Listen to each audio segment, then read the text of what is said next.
The story begins with a boy named Loa Foyle, who is 19 years old with the level of 10, covered in blood and bruises, wielding a sword. It seems he has defeated something, which is an accomplishment for him, so he is happy about it. In the Foyle village, a guild is shown. The same boy barges into the guild and announces to everyone present that he has finally defeated 2 slimes. There is a moment of silence among the people in the guild, and suddenly they all start laughing at him, mocking him for obtaining bruises just by defeating slimes, claiming he wouldn't even rank F for that. The boy explains that those slimes can bite too if they are serious, but the people continue to mock him, just like everyone used to mock Naruto, unaware of the true challenge. After all, they defeat slimes easily. Unaffected by their mockery, Loa moves on to the employee of the guild, trying to get their attention by stating that he also won 2 magic gems, which he believes are worth 1 million mers. However, the employee brings him back to reality, revealing he only receives 3 mers. Loa pleads with him for more mers, as 3 is insufficient for a proper meal. The employee refuses, explaining that's just how business works. Disappointed, Loa resigns himself to grass and bugs for dinner. The employee asks about his current status. He reveals he was once at level 25, but now he's at level 10. He questions Loa about consuming his levels, and Loa responds that he had to in order to defeat the slimes. His sword broke, necessitating the consumption of his levels to forge a new one. We learn that Loa has the skill of item creation, which is quite unique. He can create new items by consuming his levels, but this skill doesn't benefit him much. The other person acknowledges this, but offers only a lackluster appreciation, which irritates Loa. He needs to consume levels to make items, so he can't accumulate them, preventing him from becoming a merchant. Moreover, he becomes weaker as he makes items, so he can't join parties either. Loa is depressed because he can't earn money or gain experience effectively. Every day he strives to defeat weak monsters to level up, but he can't grow strong enough. As he cries out his sorrows, the wind starts blowing, and it seems that everyone knows the reason for it. A boy named Carter appears and begins mocking Loa. His presence annoys the other people present, who shout at him because they have previously told him not to use magic in the guild, but he disregards their warning. Carter behaves like any other spoiled boy who shows off his parents' wealth. He stops the others from ordering him around and boasts that his father runs the only item shop in the village. His attitude irritates everyone around him. He mocks Loa, claiming he can't use magic like him, saying he had to consume his levels just to create a single sword. He laughs about how he has many swords just like the one Loa created, this spoiled brat. Instead of getting riled up by Carter's mockery, Loa calmly states that he doesn't necessarily hate his skill. He explains that he always adored the things he bought with his own money as a kid. He believes that gaining something by spending something precious has meaning. His calm demeanor infuriates Carter. As Loa starts to leave, the counterperson reminds him about his 3 mers, and he almost forgets about his reward. With these mers, he can buy at least some salt. He exits, leaving an irritated Carter behind whose dislike for Loa only grows. Walking through the tunnel, Loa thinks that no matter what anyone says, he will continue to use this power because he has no other choice. He takes out his sword and starts defeating the slimes that inhabit the tunnel. Levels alone are not enough to get stronger. Skills are also essential. Skill points are earned when you level up, which can be used to gain skills and magic. However, due to Loa's item creation skill, his level fluctuates, preventing him from acquiring skill points. In other words, no matter how much he levels up, he can't learn any magic or skills. That's why he has trained hard with his sword to grow stronger. Loa defeats all the monster slimes and finally increases his level to 49. At this level, he might be able to defeat the monster in the lower level. Though he could die if he messes up, defeating the monster could end his days of making very little money. As he moves forward, pondering all this, he comes across a barrier. Beyond this barrier lies the dungeon boss. Once you enter the barrier, you can't exit unless you kill the monster. Although Loa may not win, he gladly accepts this challenge, hoping that defeating the monster will put an end to his miserable life, and he enters the barrier. As soon as he enters, the dungeon boss appears behind him and attacks. The dungeon boss is a skeleton swordsman looking like Brooke's brother with a recommended level of 50, which is close to Loa's level. Loa strikes back with his sword, but the dungeon boss dodges his attack. Loa realizes that the boss is stronger than the mobs he has faced, but he doesn't give up because he has endured many hardships in the past. He attacks the dungeon boss with enthusiasm and finally defeats him with his sword.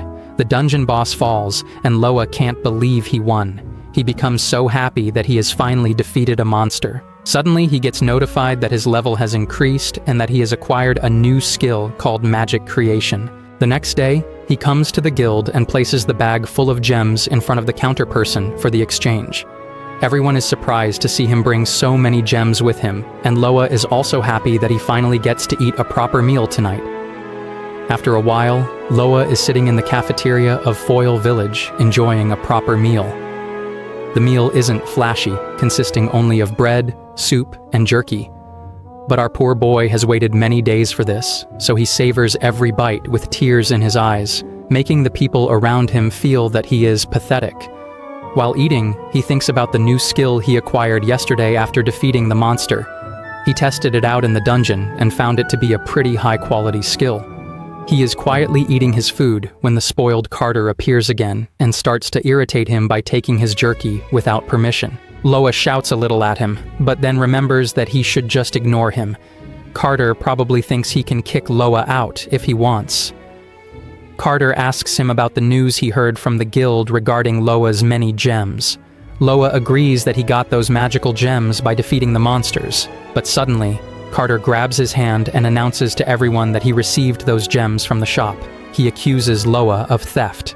Listening to this, Carter's father, whose one eye is covered with a patch, points his sword at Loa, declaring that thieves deserve death. Loa is flabbergasted by this sudden change in atmosphere and asks what's going on. The man tells him not to play dumb because some magical gems disappeared from the shop.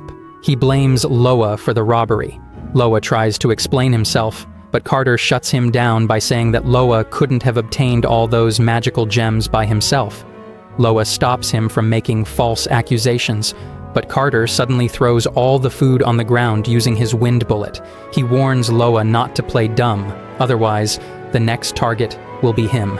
He grabs Loa by his collar and demands his surrender, but Loa insists he didn't do anything. Carter admits he knows Loa didn't do anything, but there is a grand prize for capturing the culprit. Carter's party is short on money right now, so he wants the cash. No matter how much Loa pleads, he has no evidence to prove himself innocent. Carter tells him that he is the one who stole the gems. He pushes Loa towards his father to take him to the guards. Suddenly, Loa pulls his hand back from Carter and asks with a smile if the person who captures the culprit will get a grand prize. Carter gets a little panicked, and suddenly, magic surrounds Loa. Loa tells them that he didn't steal the gems, he earned them. Carter can't believe that Loa now uses magic and also the D-rank flame spear. Everyone is surprised to see Loa using magic. He stayed in the dungeon a little longer after defeating the dungeon boss to practice his newly acquired skill known as magic creation.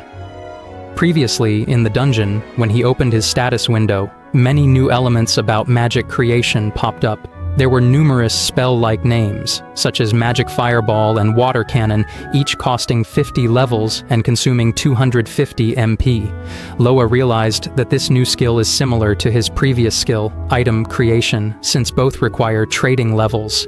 In other words, he can benefit from exchanging levels and also learn to use magic. Until now, Loa could only obtain items, and reclaiming levels was super tough. But now, he can easily defeat monsters using magic, making it easier to regain levels. He felt excited, but suddenly calmed himself and sat down. He first needed to decide what type of magic he wanted to use. After considering various magic styles, he finally chose fire magic.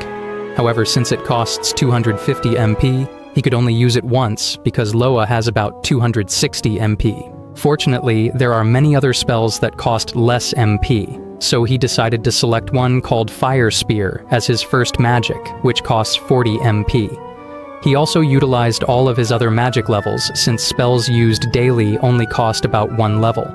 After acquiring all of the low-level cost spells, he finally resolved to use magic against the small monsters. Suddenly, a small level 32 monster appeared, resembling a cute cat, though sometimes appearances can be deceiving. It abruptly transformed into a huge wolf and attacked Loa, startling him since he wasn't mentally prepared. He hesitantly used a fire spear, which defeated the monster in one shot. Loa felt happy and excited to have taken down a level 32 monster with a single strike. He learned that as long as a powerful spell landed, it could defeat an enemy, even with significant level differences. He received a notification that he gained experience from defeating the monster and that his level increased from 1 to 11. He was thrilled to finally experience the feeling of becoming stronger, so he firmly resolved to use his magic creation to excel in magic. Returning to the present in the cafeteria, Carter's attitude finally shifted, and he apologized to Loa, asking him to stop using magic. He requested forgiveness for falsely accusing him. Seeing him apologize, Loa stopped using his magic, explaining that he didn't want to cause a ruckus. He simply wanted to share what Carter had whispered to him earlier. Carter also acknowledged this and began to speak. Suddenly, he placed all the blame for the theft of magic gems on the counterperson from the guild, who was also present, witnessing the entire scene. The person retaliated, leading to a verbal fight between them that left Loa incredulous at Carter's actions.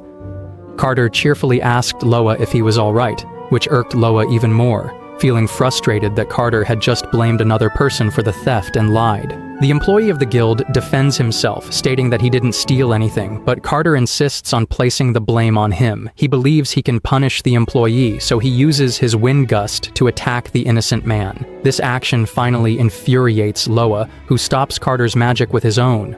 Loa wanted Carter to allow him to handle the situation, but Carter leaves him no choice, so he takes matters into his own hands. He captures the attention of everyone present and demonstrates his daily life magic, which involves recording and playback. By witnessing this magic, everyone finally becomes aware of the conversation that took place earlier between the two of them. With this revelation, all the people understand that the true culprit is Carter. Carter's father approaches from behind, grabbing him and striking him. The crowd appreciates Loa for his efforts, and their cheers make him realize that they also harbor disdain for Carter. Loa feels happy that he will no longer be looked down upon.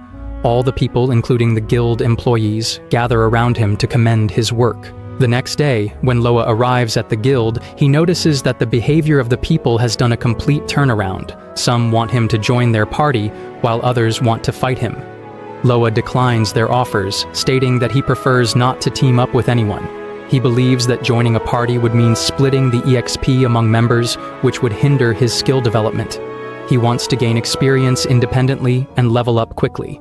He approaches the counter where a staff member seems to be waiting for him. The staff member asks Loa for his guild card and congratulates him on being promoted from F rank to E rank. Confused about his promotion, Loa learns that an adventurer's rank is based on their contribution to the guild and their actual strength. Due to Loa's actions in the cafeteria the previous day, he has earned this promotion. The staff member hands Loa his new guild card, which has been upgraded from iron to bronze. Loa accepts it and excitedly rubs it against his face, still in disbelief that he has been promoted. He thinks he might be the only one who has spent so much time just to achieve an E rank.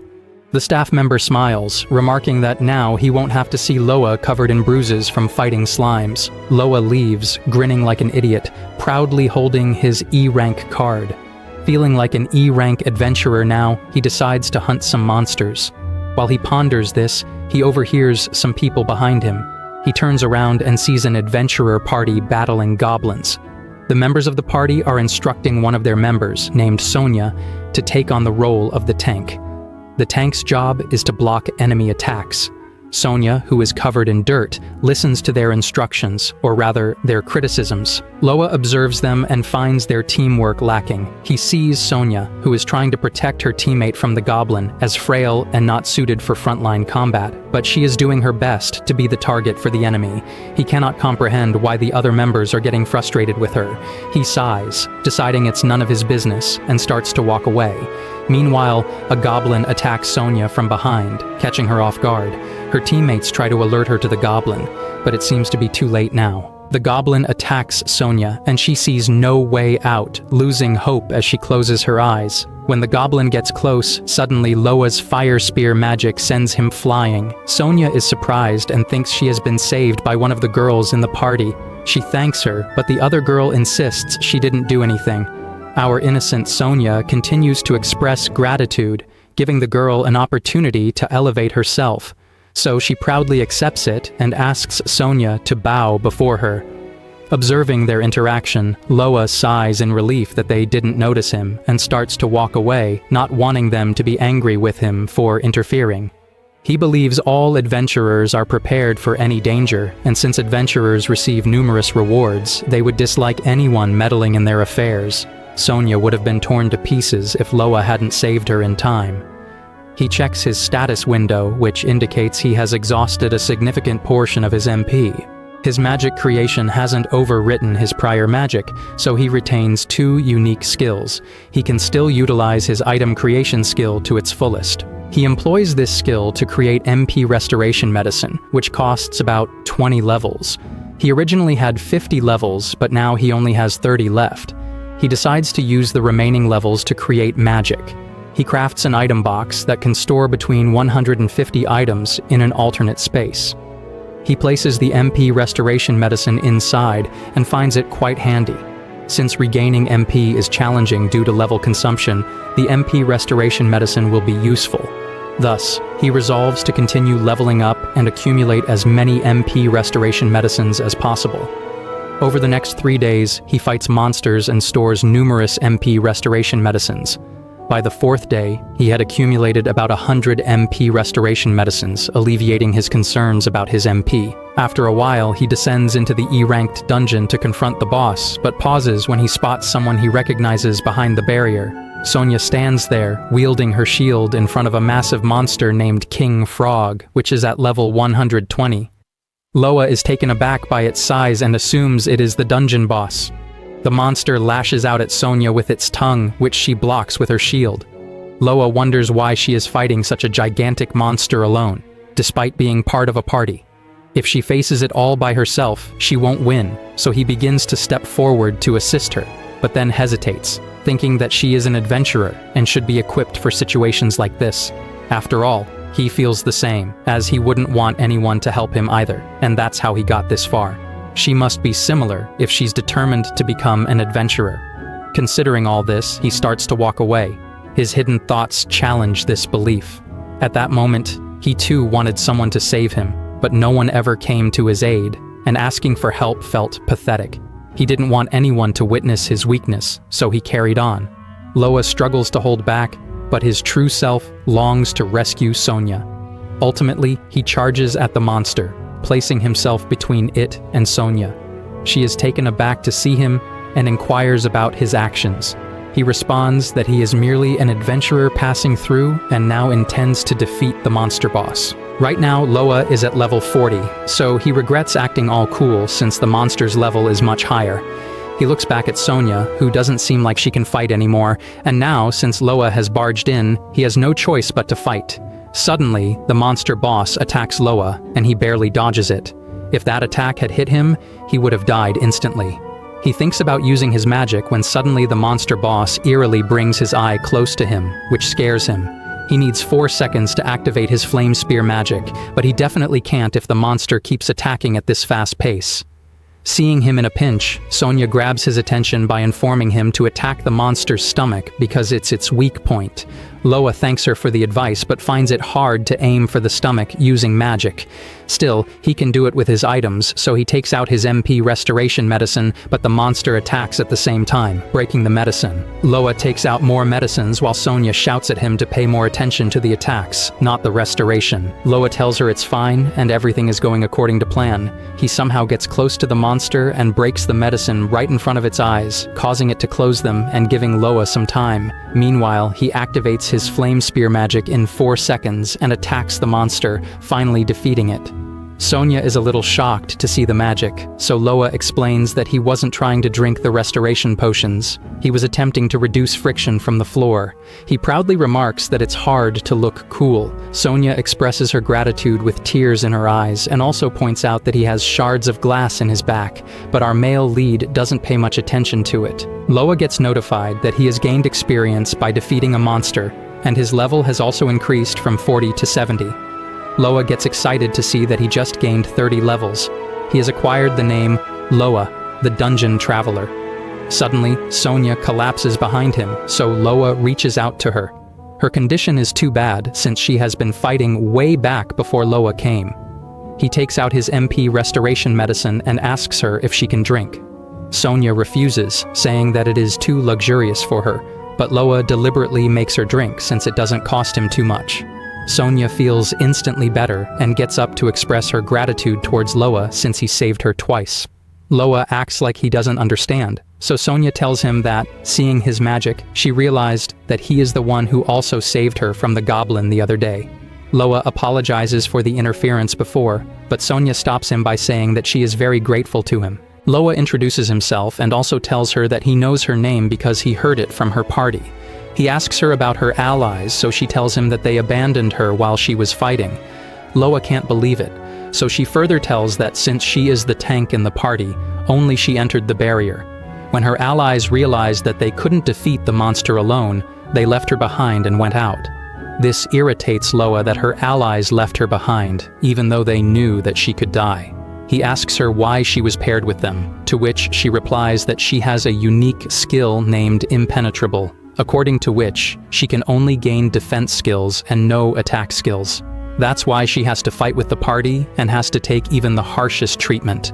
Sonia, with tearful eyes and a blushy smile, thanks Loa that if it hadn't been for him, she would have already died.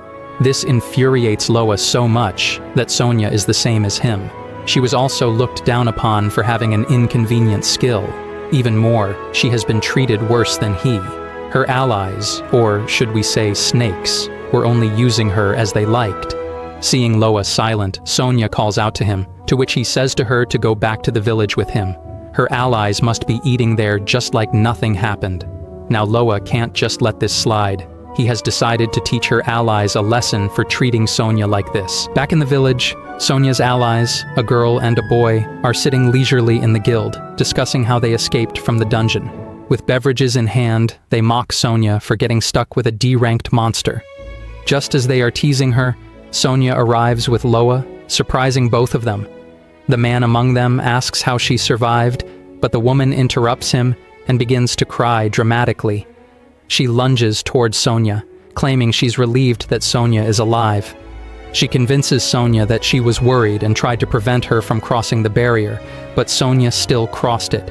Loa, irritated by the girl's behavior, decides to expose their deception, knowing that adventurers care deeply about their reputation, otherwise they won't attract strong members. He loudly declares that Sonia told him they abandoned her in the dungeon, and if he hadn't saved her, she would have died. He mocks them, suggesting they would do it again, labeling them awful. The man tells him to speak slowly, but Loa insists that this is just how he talks. The man retaliates, claiming they didn't abandon her. Even if they had, he argues, Loa has no evidence. In response, Loa reveals the D-rank magic stone he obtained by defeating the monster. He points out that he would never have acquired it without defeating the King Frog, implying that if they hadn't fled, they would have it too. The man tries to shift the blame onto Loa, asserting that he could have created it using his item creation abilities. He further claims that Sonia was alone because she chose to be. Loa leaves it to the onlookers to determine the truth by looking at Sonia's expression. This sparks whispers among the surrounding crowd, who are entirely against Sonia's allies. Hearing this, Loa smirks and tells the boy that, as a low-ranked adventurer, he doesn't need a good reputation, but they do. This infuriates the other boy, who attempts to punch Loa, but Loa easily dodges. He counters with equal force. Having fought for many years without powers, Loa has the advantage in a fistfight. Just as a fight is about to erupt between them, the counterperson from the guild strides in furiously and intervenes. He yells at them to take the fight outside, otherwise he will confiscate their guild cards. Sonia grabs Loa's hand, pulling him out. Loa protests, saying he hasn't taught them enough of a lesson yet, but Sonia smiles brightly and tells him she feels better now. She expresses her gratitude, which Loa accepts gladly, thinking the confrontation was worth it. After a while, they both sit in the cafeteria, where a lavish meal is laid out on the table in front of them. Sonia offers it all to him and says that she will pay for everything. Loa is literally drooling at the sight of such a high-quality meal and asks her if it's all right for him to indulge in it.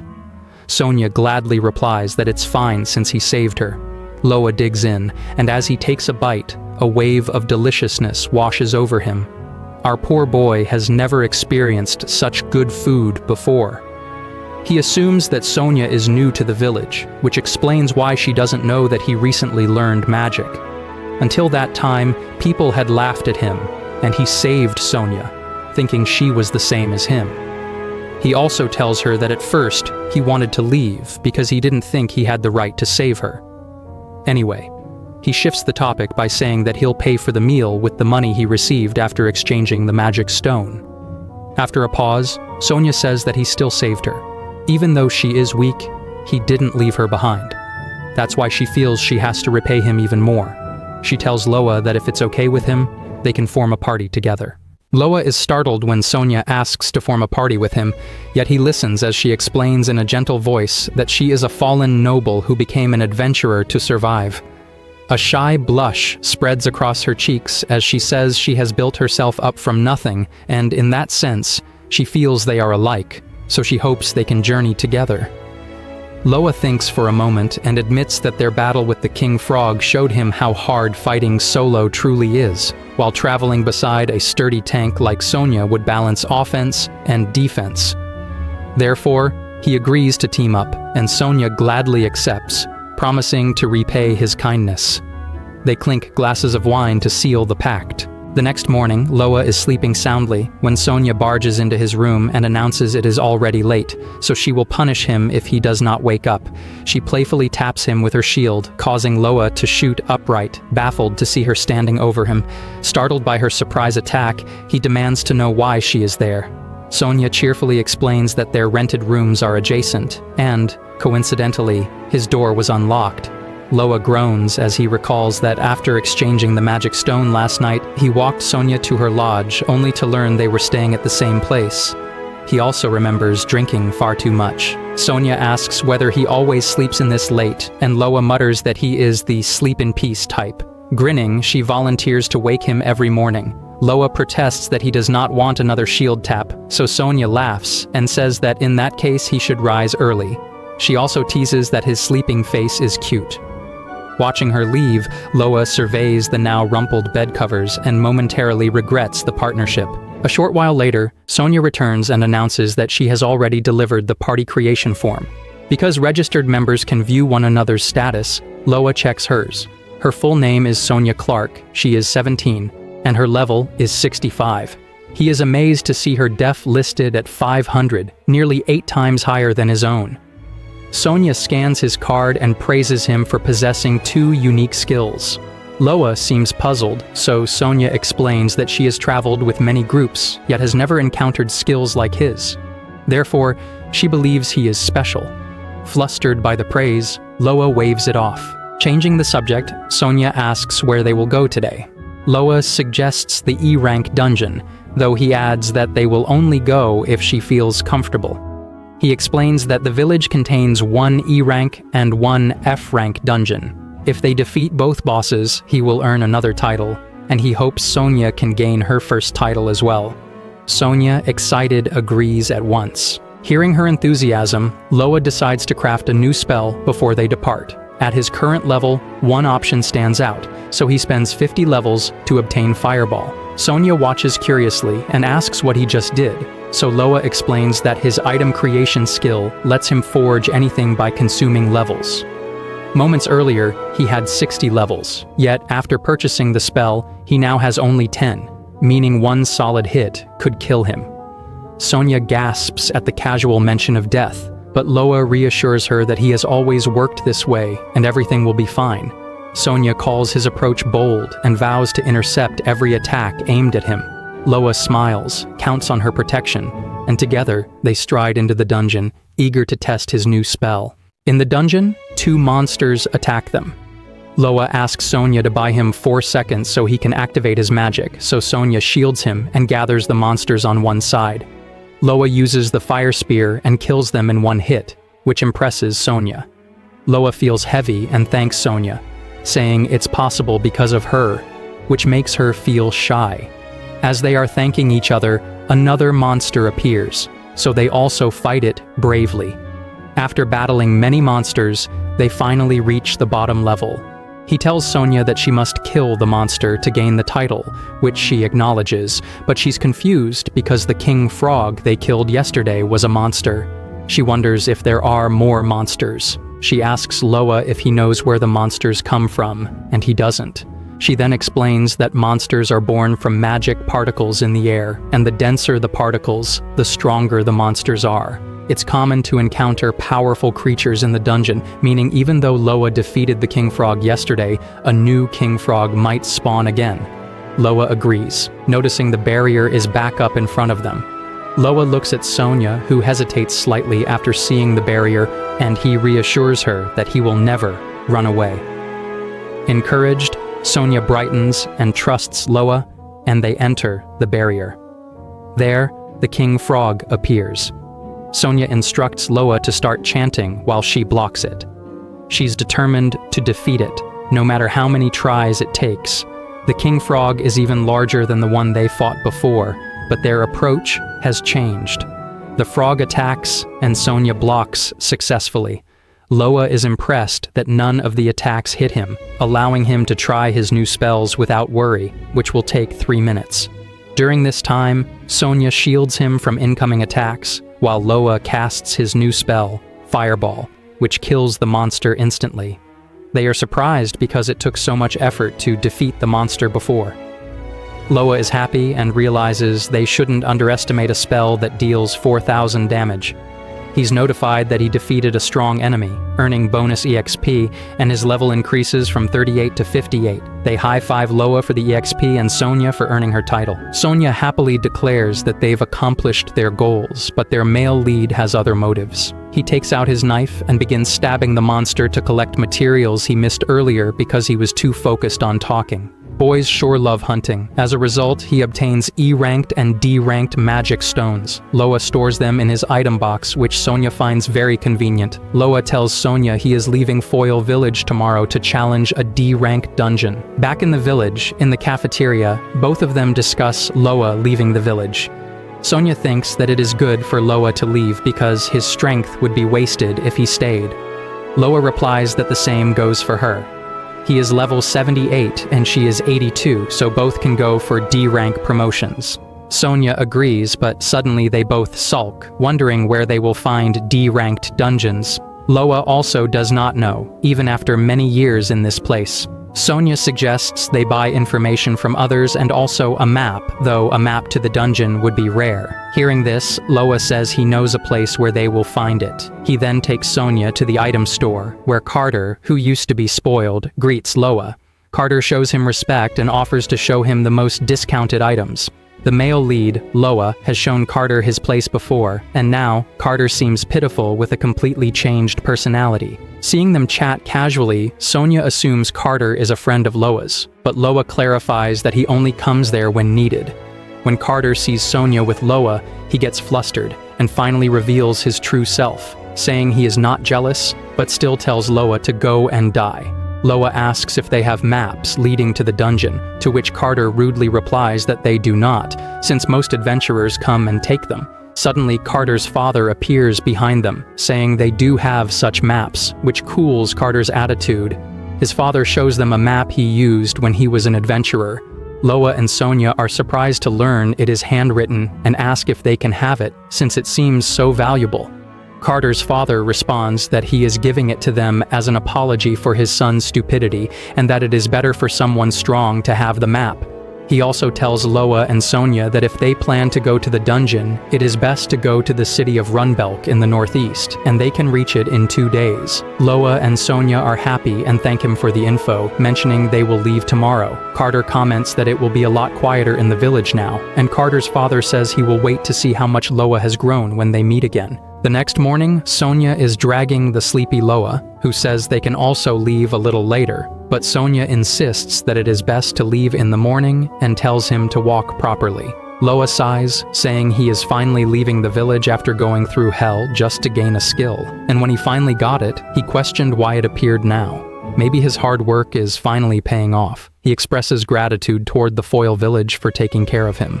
After leaving the village, Loa and Sonia encounter many weak monsters that they easily defeat. The magic particles are weaker now, but they should not let their guard down, since rare cases of magic particle buildup still happen, and strong monsters could appear.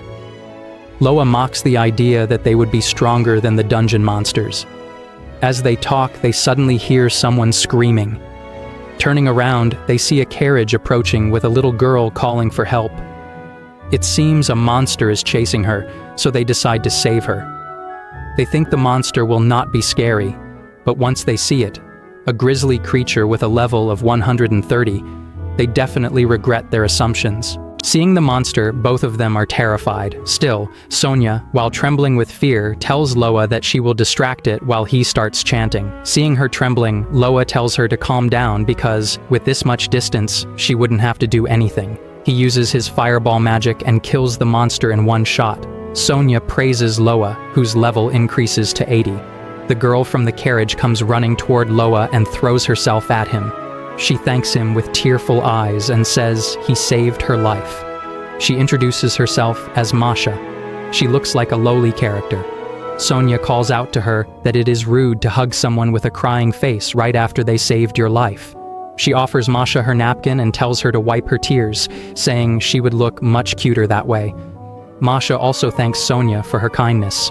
She explains that she is a traveling merchant, and since she is too familiar with this route, she let her guard down and didn't notice the magic particles building up. She was headed to Runbelk but realized she was going in the wrong direction. Loa tells her that they are also headed there, so she should give them a ride in her carriage. Masha says she would have gladly done so, but her carriage is full of products. She prepared a lot since many adventurers and travelers gather in Runbelk. But our hero has a solution. He stores all the products in his item box. Masha panics when she sees her products vanish, so Loa calms her down, explaining that he stored them safely in his item box. Masha gets excited that mages can do that, to which Sonia agrees and says that Loa-san is impressive.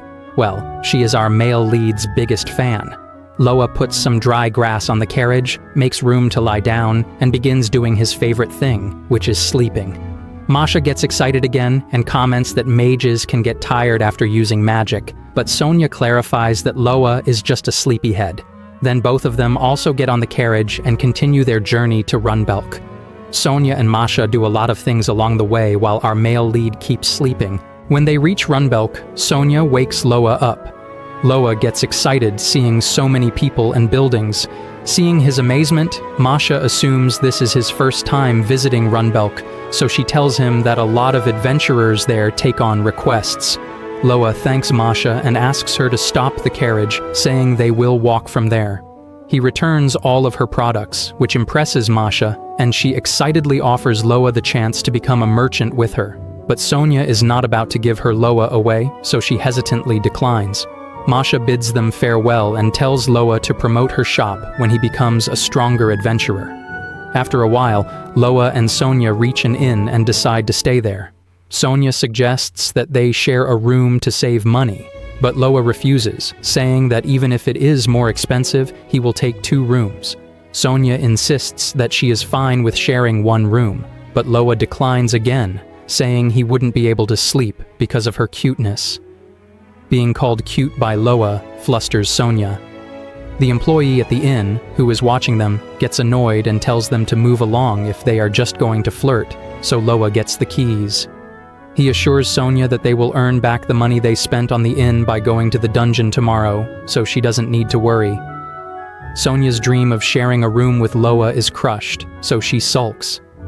Loa doesn't understand why she is upset since, in his mind, he was just being a gentleman. The next morning, Sonia tells Loa that there is a D-ranked dungeon nearby, according to the information she got from the guild while he was sleeping. Loa, who is usually not a morning person, seems refreshed today thanks to Sonia. He even has a new hairstyle. When they arrive at the D-ranked dungeon, they can feel that it has a more intense aura than the previous dungeons. Loa is excited since it is his first time going to a D-ranked dungeon. Sonia tells Loa that if things go wrong, he should run and leave her behind, since her life belongs to him, and she is ready to sacrifice herself. Loa refuses to abandon her. With that, both of them enter the dungeon. The inside looks pretty normal. Sonia explains that she heard this dungeon used to be an underground sewer, and monster attributes depend on their environment. That means most monsters here are water element types. Loa thinks about how each element has its advantages and disadvantages. An advantageous element deals double damage, while a disadvantageous one deals only half. Since both his Fire Spear and Fireball are disadvantageous here, he only gets 2 uses. His MP is 440, and the Great Fireball costs 200 MP. He is excited to fight these new monsters. Just as he is thinking all this, Sonia alerts him that a monster is approaching. Loa gets ready and sees a red armored crab with a recommended level of 150. The crab is a bit of a letdown for him. It attacks with its claw, so Loa tells Sonia to shield him while he casts his magic. Sonia uses her distraction skill to shield him. Loa uses his great fireball to attack. One shot is not enough, so he fires again, finally stopping the monster. They feel relieved, but Loa's MP is almost gone. The crab attacks again, so Sonia shields him to buy 10 seconds for him to recover. Loa thanks her and drinks an MP restoration potion. Once restored, he uses another great fireball to finally defeat the monster. He gets bonus EXP and reaches level 82. They collect the crystals, and Loa shares his concern that it took 3 shots to kill that monster, so using items will slow him down. Sonia suggests learning lightning magic, and Loa agrees. He opens his status window and finds one he had been wanting to try, Lightning Javelin.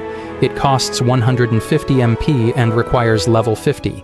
Its base damage is a bit lower than the Great Fireball, but it consumes less MP and has a shorter cast time.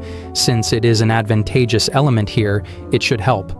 Sonia tells him that if he learns this spell, his level will drop to 32, so even a single hit could be fatal. Loa reassures her that she doesn't need to worry because she is with him. She just needs to pull enemies away from him, since that is her specialty.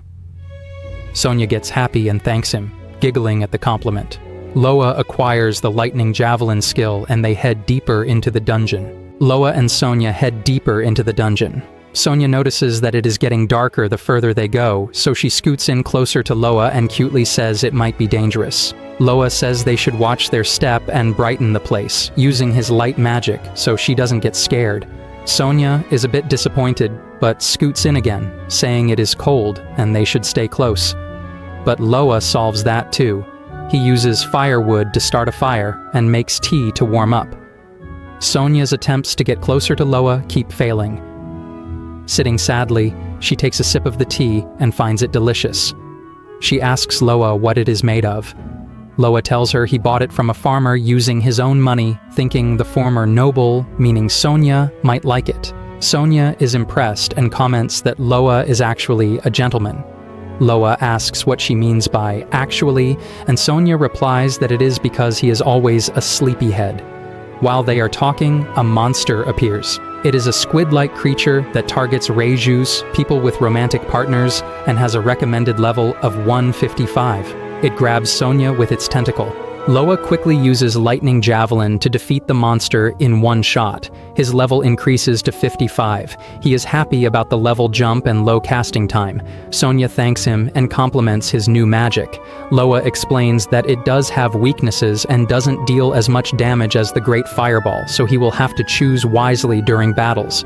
Loa is having so much fun that it shows on his face. Sonia teases him, saying he looks like a teenager. Loa realizes that he really is enjoying himself more than he expected. He makes a face and asks Sonia if he still looks like a teenager. Sonia laughs loudly and tells him not to make weird faces. She says he looks like a slime being twisted like an old rag, which makes no sense to Loa. After a while, they go to the guild in Runbelk and present their magic stones to the counter lady, asking to exchange them for money. Seeing so many D-ranked stones, she asks for their guild cards. Upon seeing a bronze card, she doubts they earned those stones. Loa quickly clarifies that he didn't steal them. She tells them to wait while she calls an appraiser. Loa slumps, feeling frustrated that nobody trusts him. Sonia comforts him, saying it is probably just because they are new in town and small parties rarely bring in this many stones. Loa still feels hopeless, so Sonia tells him he is the strongest. The appraiser comes, examines the stones carefully, and finally smiles, confirming they are valid and freshly harvested. The counter lady panics and apologizes to Loa, explaining that she had never seen low-ranked adventurers with so many stones. Loa sighs again and thinks he should slow down in the next town because he overdid it today. The counter lady offers to buy the stones at a higher price to apologize, which makes both Loa and Sonia feel lucky. The appraiser asks if they really need that much money, and Loa explains it is for lodging and because they traveled a lot. The appraiser then suggests they try going to the monster's house next. He explains it is an area full of monsters that sometimes appears in D-ranked dungeons. Confident adventurers should try it. For Loa and Sonia, it sounds like a big opportunity to earn more. After a while, in the dungeon, Loa, who is so excited that sparkles appear in his eyes, asks Sonia if she has ever seen monster houses before. He feels pure joy just thinking about wiping out a huge number of monsters with one hit. Seeing how excited he is, Sonia tells him to calm down, saying he's making the face of a teenager again. She also has never seen a monster house before, but she agrees it's a good place to level up. She expresses concern that, because of the large number of enemies, it might drastically increase Loa's mana usage. Loa reassures her that he found a great spell for that last night. He opens his status window and shows her an AoE spell called Thunderstorm. It costs 400 MP and about 150 levels. Sonia is impressed that it has such high base damage, but she points out that the MP cost is a problem, and Loa agrees. He can't afford it right now. He is only at level 101, so they can't buy the spell just yet. Still, they're not in a rush and can take their time leveling up. As for the mana issue, Loa has a plan. He sees an item called the Ring of Magic, which costs 50 levels, so he gets it and wears it. Sonia says his hands look pretty and compliments him, which dumbfounds Loa, but he still thanks her. Suddenly, a monster appears, and both of them go back to fighting. To raise their levels, they stay in the dungeon for several days. On the first day, they collect D-rank magic stones and level up. Loa goes from level 51 to 112, while Sonia rises from 115 to 138. Sonia stops getting bonus EXP after reaching level 130, since the monsters are around level 150. On the second day, they collect more stones. Loa reaches level 150, and Sonia hits 150 as well. They disband the party so Loa can solo briefly, and he finally reaches 151. On the third day, Loa thinks he can finally get the Thunderstorm skill, but realizes he needs to be level 151 to survive, not just 150, since he can't drop to 0. So he defeats a red armor crab in front of him and levels up to 151. He finally acquires Thunderstorm and drops back to level 1. Still, he has no regrets, thanks to the Ring of Magic giving him lots of mana. Sonia is surprised to see him so cheerful at level 1 and says she wants to see him use the new skill. Loa tries to reassemble the party, but he can't send her an invite. Sonia tells him it's probably because the level difference is too big. A difference of 100 levels prevents party formation. Someone might try to party up with a high-ranking adventurer just to benefit from their strength. So Loa will have to level up again, and Sonia cheers him on, saying he'll get there. She goes off to lure some monsters near him, and Loa reminds her to be careful. He can't believe how fast he gained levels in 2 days, especially after grinding so hard in Foil Village just to reach level 50. He wonders what kind of monster he couldn't defeat now. While he's thinking, he hears Sonia calling for help. He turns and sees her running toward him with 8 monsters chasing her. Loa quickly begins chanting while telling Sonia to run straight to him. Thunderstorm has a casting time of 7 seconds, and since it's an AoE spell, he might hit Sonia if his timing is off, but if he waits too long, it will be too late. He times the spell perfectly, based on when Sonia will reach him. He sees that Sonia is out of stamina and wonders if she can make it. Sonia shouts from afar, telling Loa to use his magic, assuring him that she will dodge somehow. But looking at her tired and worn-out face, Loa can't bring himself to trust her words. He just needs 2 seconds. As Sonia and the monster get close, Loa calmly instructs her to jump over him. The moment she does, he releases his thunderstorm spell, striking all the monsters behind her in one powerful hit.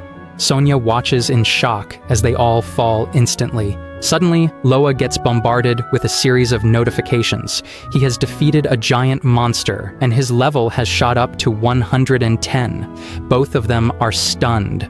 Loa raises his voice with joy, cheering loudly at such a huge accomplishment. Sonia also admires his strength, amazed that he managed to wipe out 8 monsters in a single attack.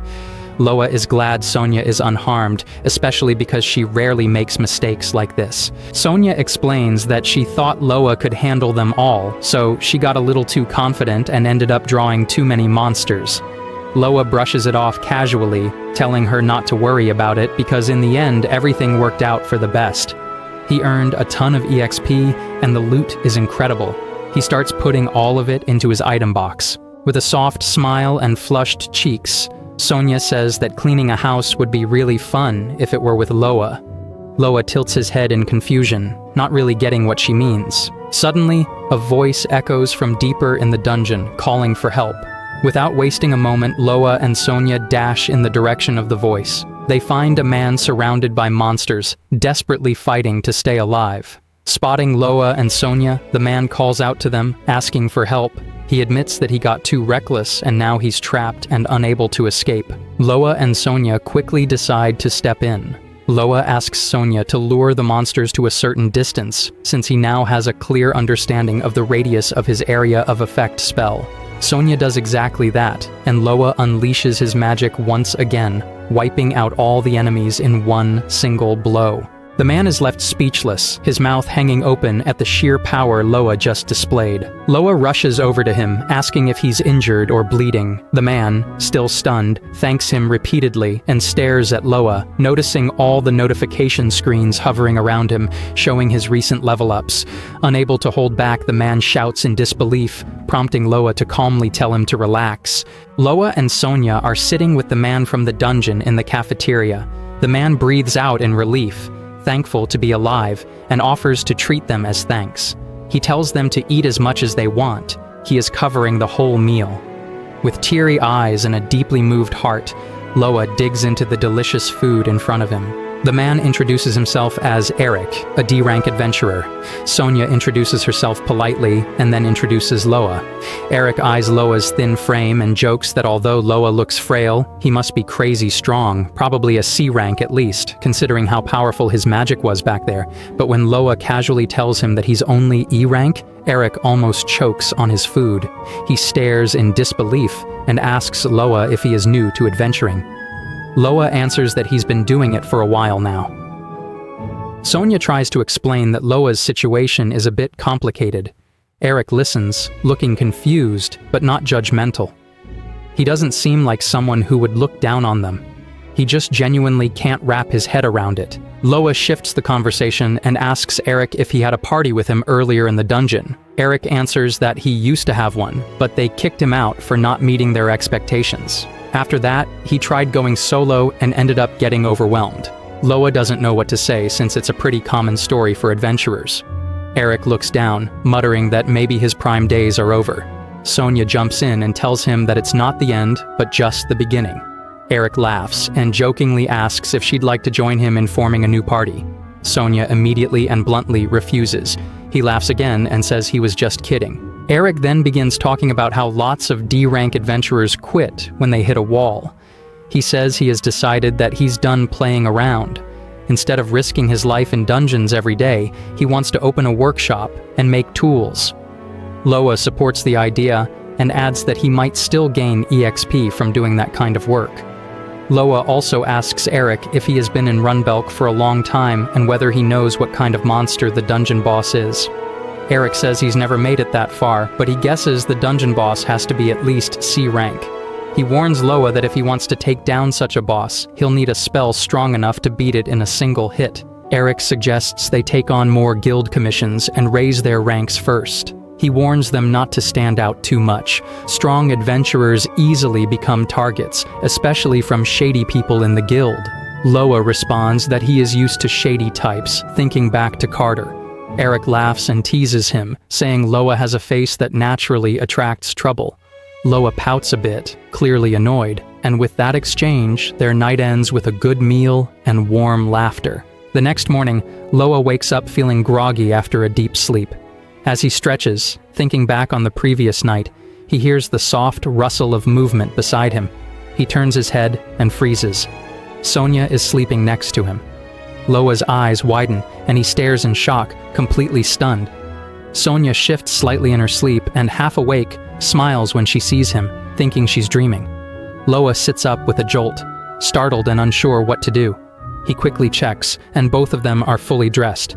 He exhales in relief, realizing nothing happened. When Sonia fully wakes up and becomes aware of her surroundings, her eyes go wide in horror. She immediately blushes bright red and jumps up, flustered.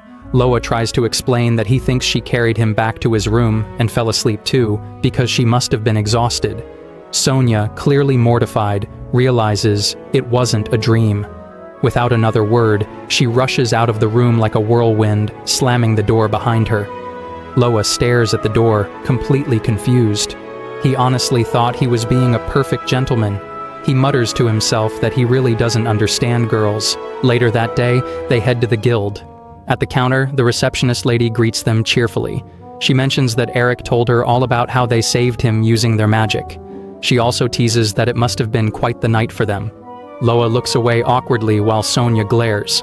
The receptionist asks for their guild cards. After checking them and tallying the magic stones they submitted the day before, she congratulated them both. They've been promoted to D rank. Loa receives his new silver guild card, and the newcomer title is replaced with Mage. The counter lady points toward the quest board and suggests they check out today's listings.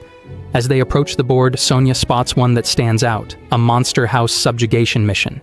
The reward is enormous, 150,000 mure. Loa lights up at the amount, but Sonia expresses her concern.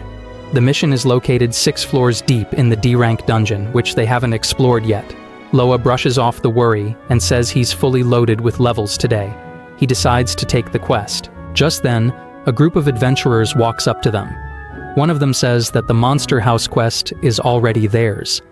They give Loa and Sonia a once-over, clearly unimpressed, and call them the rumored duo. Their tone is mocking, filled with arrogance and disdain. They seem to be trying to intimidate the pair, making fun of their appearance and implying that they won't last long in a real fight. Loa narrows his eyes at them, while Sonia stays calm but alert. The tension is obvious, and the air between the two groups grows heavier by the second. Loa snaps back, asking what he means by the rumored duo. The other adventurers explain that people have been talking about them lately. They're known as the pair where the tank never attacks, and the mage takes everything out in one shot. Loa apologizes and says he can't give them the quest because they've been after the monster house for a long time now. One of the adventurers starts pulling the quest paper from his hands, saying it's too soon for them to take it. He begins freaking out until his party members, whose leader seems to be Jake, stop him and calm him down. The girl in the group tells Loa and Sonia to leave while they hold him back. Both of them, confused, walk out and leave the chaotic trio behind. Somehow, the two of them make it to the dungeon's 5th floor after defeating the monster, but they're completely worn out. Jake dragged his team along and has been trailing behind them. Now they're spying on them from behind a wall. One of Jake's teammates mentions they're basically stalkers at this point, but Jake says he wants to see them cry for taking the monster house lightly. The girl doubts it. In her opinion, Loa's the kind of mage who wipes everything out in a single blow. With the way he uses advantageous elements and his attacks, she's sure only people above C rank can pull that off. That means he's even stronger than her. She also thinks he's pretty good looking. Jake gets irritated and says there's nothing great about using magic, especially since they can't use it in Runbelk. He refuses to let people compare them to Loa and Sonia. He declares to the other two that they're the #1 team. They're just grateful to be called number one by him. Loa and Sonia finally reach the 6th floor. Sonia suggests that since Loa's at level 152 and they're about to gain a ton of levels, he should use some of them now. Loa agrees and opens his status window to get the 3 magic skills he's been wanting: Lightning Flash, Mithril Sword, and Body Strengthening. To get Lightning Flash, Loa needs 500 attack points, but he only has 130 right now, so he decides to go with the Mithril Sword for the moment. Sonia thinks he looks really cool, and even says it's hard to believe he's only at level 2. Now, all Loa needs is to grind some EXP, so he asks Sonia if he should disband the party. Sonia cheerfully agrees, since that'll let Loa earn a lot more EXP. Once everything's ready, they head into the monster house. As expected, the place is full of terrifying monsters, and the pressure is intense.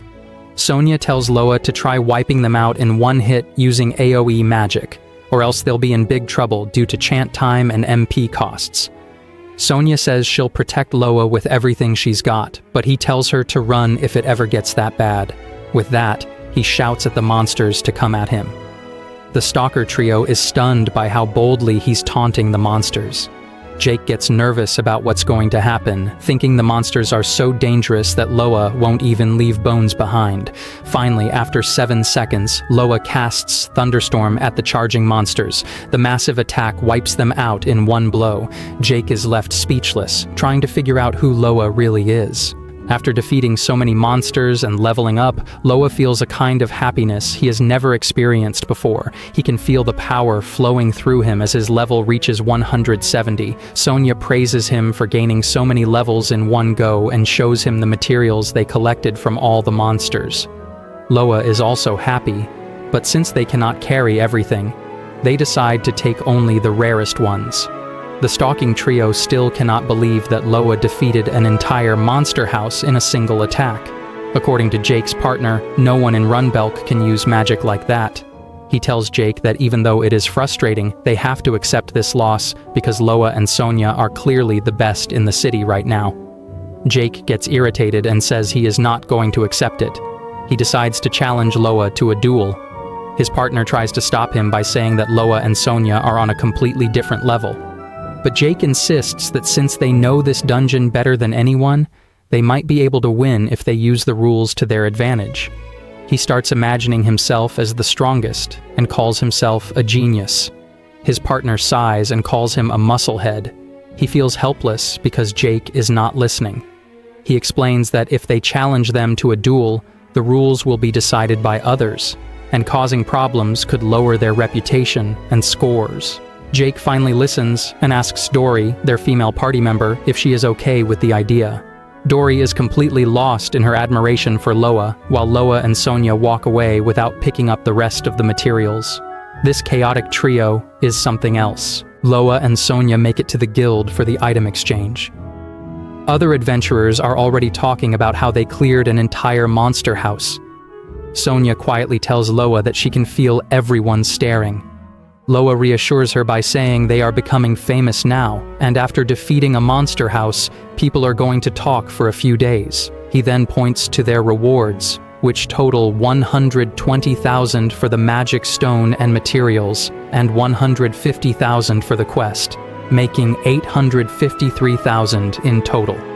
Sonia is thrilled that they are earning money so fast. Loa says they can finally enjoy a bit of luxury, although he still feels nervous spending so much since he has always been poor. There is something he has always wanted to try. They go to a restaurant to eat steak. Sonia gets excited seeing the steak, saying it has been a long time since she had something this delicious. Loa sits quietly, and Sonia gently reminds him not to cry just from seeing good food. Loa smiles and says he is not a fool anymore. He will not cry just from the smell of tasty meat because he is no longer poor. He picks up the knife and fork, but the way he holds them makes Sonia realize something. She asks if he knows how to use them. Our poor baby Loa, who is not poor anymore, starts crying. He says he has always eaten bugs and grass with his hands and never learned how to use utensils. Sonia calms him down and tells him to follow her example. She cuts a piece of steak and holds it near his mouth. Loa takes a bite like a baby and immediately loves it. The steak tastes so good that he goes right back to his usual self and cries again while enjoying the food. As they continue eating, Jake shows up and mocks them, saying he still cannot believe Loa and Sonia actually beat those monsters. Loa stands and asks him what he wants this time. Jake challenges him to a duel in 3 days. Loa refuses without hesitation. Dory steps in and calls Jake an idiot. She tells Loa to listen to her instead. She holds his hand with a blush on her cheeks and says not everything needs to be solved through violence. It is clear that she has feelings for Loa, but not as strongly as Sonia, who stands nearby with a sulky expression after seeing Dory touch him. Dory goes on to explain that they will hold a timed subjugation battle. Whoever defeats the dungeon boss first will win. She also tells them they have already arranged with the guild that if Loa and Sonia win, they will be promoted to C rank. Seeing Dory being so clingy with Loa, Jake asks his teammate why Dory is not wearing her usual robe. The teammate also comments that she never smiled like that in front of him. Both of them are clearly jealous. Sonia tells Loa to accept the challenge. Even though Loa does not like them, he knows he will have to defeat the dungeon boss eventually, so he agrees to the duel. After that, Loa and Sonia begin preparing for the upcoming challenge. According to Eric, the dungeon boss is basically a C-rank monster. To face it, Loa learns a new skill called Purple Lightning. His level drops by 20 after getting the skill, but he regains it soon. Meanwhile, if Sonia's Iron Wall and Distraction skills reach level 10, she will unlock new abilities. So the two of them keep grinding while also learning the right pacing. On the day of the duel, both of them finally reached level 200. They now feel confident that they will not lose easily. Eventually, both teams come face to face, ready for the challenge. The duel has become a full-blown show, with a huge crowd gathering to watch it. The counter lady from the guild is acting as the host and announces the start of the duel, exciting the audience, who cheer loudly for both sides. Loa asks Jake how it turned into such a public event, and Jake responds that people showed up after hearing the story. The counter lady then explains to everyone that the challenge will be to defeat the dungeon boss and return with the teleportation stone, all while being recorded. Their time will be tracked using a magical item called the magical timer. To prove victory, they must bring back the boss's magic stone, and since the appraiser is also present, cheating is impossible. The duel begins, and the counter lady asks which party will enter the dungeon first. Jake's group decides to go in first. Jake turns toward Loa and declares loudly that they'll be back in a few seconds, so they better not run off. He also adds that he has no reason to run away. Dory walks over to Loa, trying to act cute, or more like showing off her figure, and tells him that even if he hates Jake, he shouldn't hate her. Jake, clearly annoyed, calls for her to hurry up so they can get going. An hour and a half later, Sonia sits beside Loa, sulking and pouting. She turns to him and asks if men prefer women with bigger breasts, clearly referring to Dory. Loa replies that it depends on the person, but he prefers someone like Sonia, someone he can fight alongside. This instantly brightens up her face. As they chat, they hear that Jake's party has returned.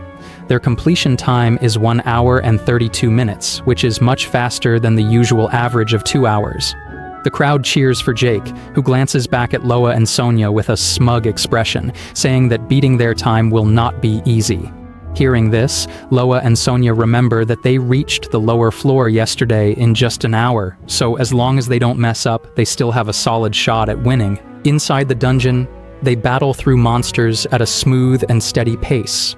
Loa says they are doing their best to avoid unnecessary fights and mentions that he feels more in sync with Sonia now.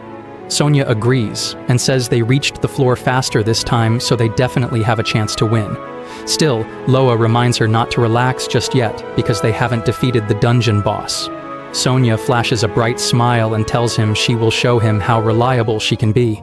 The Lizard King monster, watching their cheerful conversation, starts crying quietly, still heartbroken from getting dumped the night before. Eventually, they reach the lowest floor. Before crossing the barrier, Loa asks Sonia if she's ready, and Sonia replies confidently that they're not going to lose. They step through the barrier and face the dungeon boss, a monster named Kelpie, with a recommended level of 400. Sonia immediately distracts it to stop it from attacking Loa, while Loa begins casting his spell, Purple Lightning. The spell takes 2 seconds to cast and has a short range, but it's enough for the current situation. Loa releases the spell, hitting the Kelpie, and defeats it in a single blow. He instantly receives a notification that his level has increased from 200 to 270 and that he has earned the title Conqueror of Runbelk's Dungeon. Sonia gets excited that they beat a rank C Kelpie in just one hit. Loa tells her that purple lightning deals 12,000 damage, and since it's an advantageous element against Kelpie, it deals 24,000. No monster could survive that. He rushes over to retrieve the magic stone and decides they'll use teleportation magic to get out of the dungeon. Just then, Sonia senses that something is wrong. She looks around and realizes that although the boss has been defeated, the barrier hasn't disappeared. Loa doesn't believe it at first, since they definitely beat the dungeon boss. Sonia suddenly turns his attention upward and tells him to look at the ceiling. Loa looks up and sees a new monster appear. It's the soul of Pirate William, with a recommended level of 1,000. This is the dungeon's extra boss, and the surprise hits them both hard. The extra boss immediately charges at Loa with a powerful attack.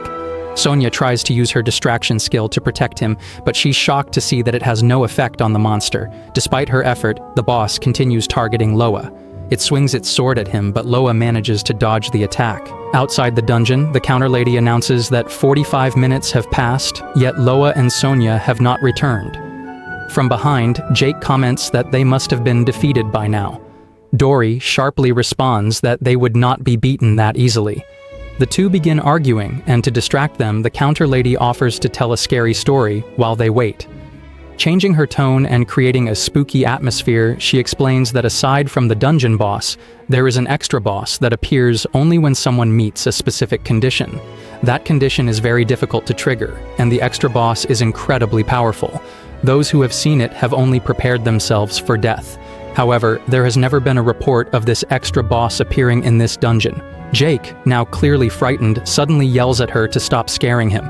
Meanwhile, the other two simply stand there, unfazed.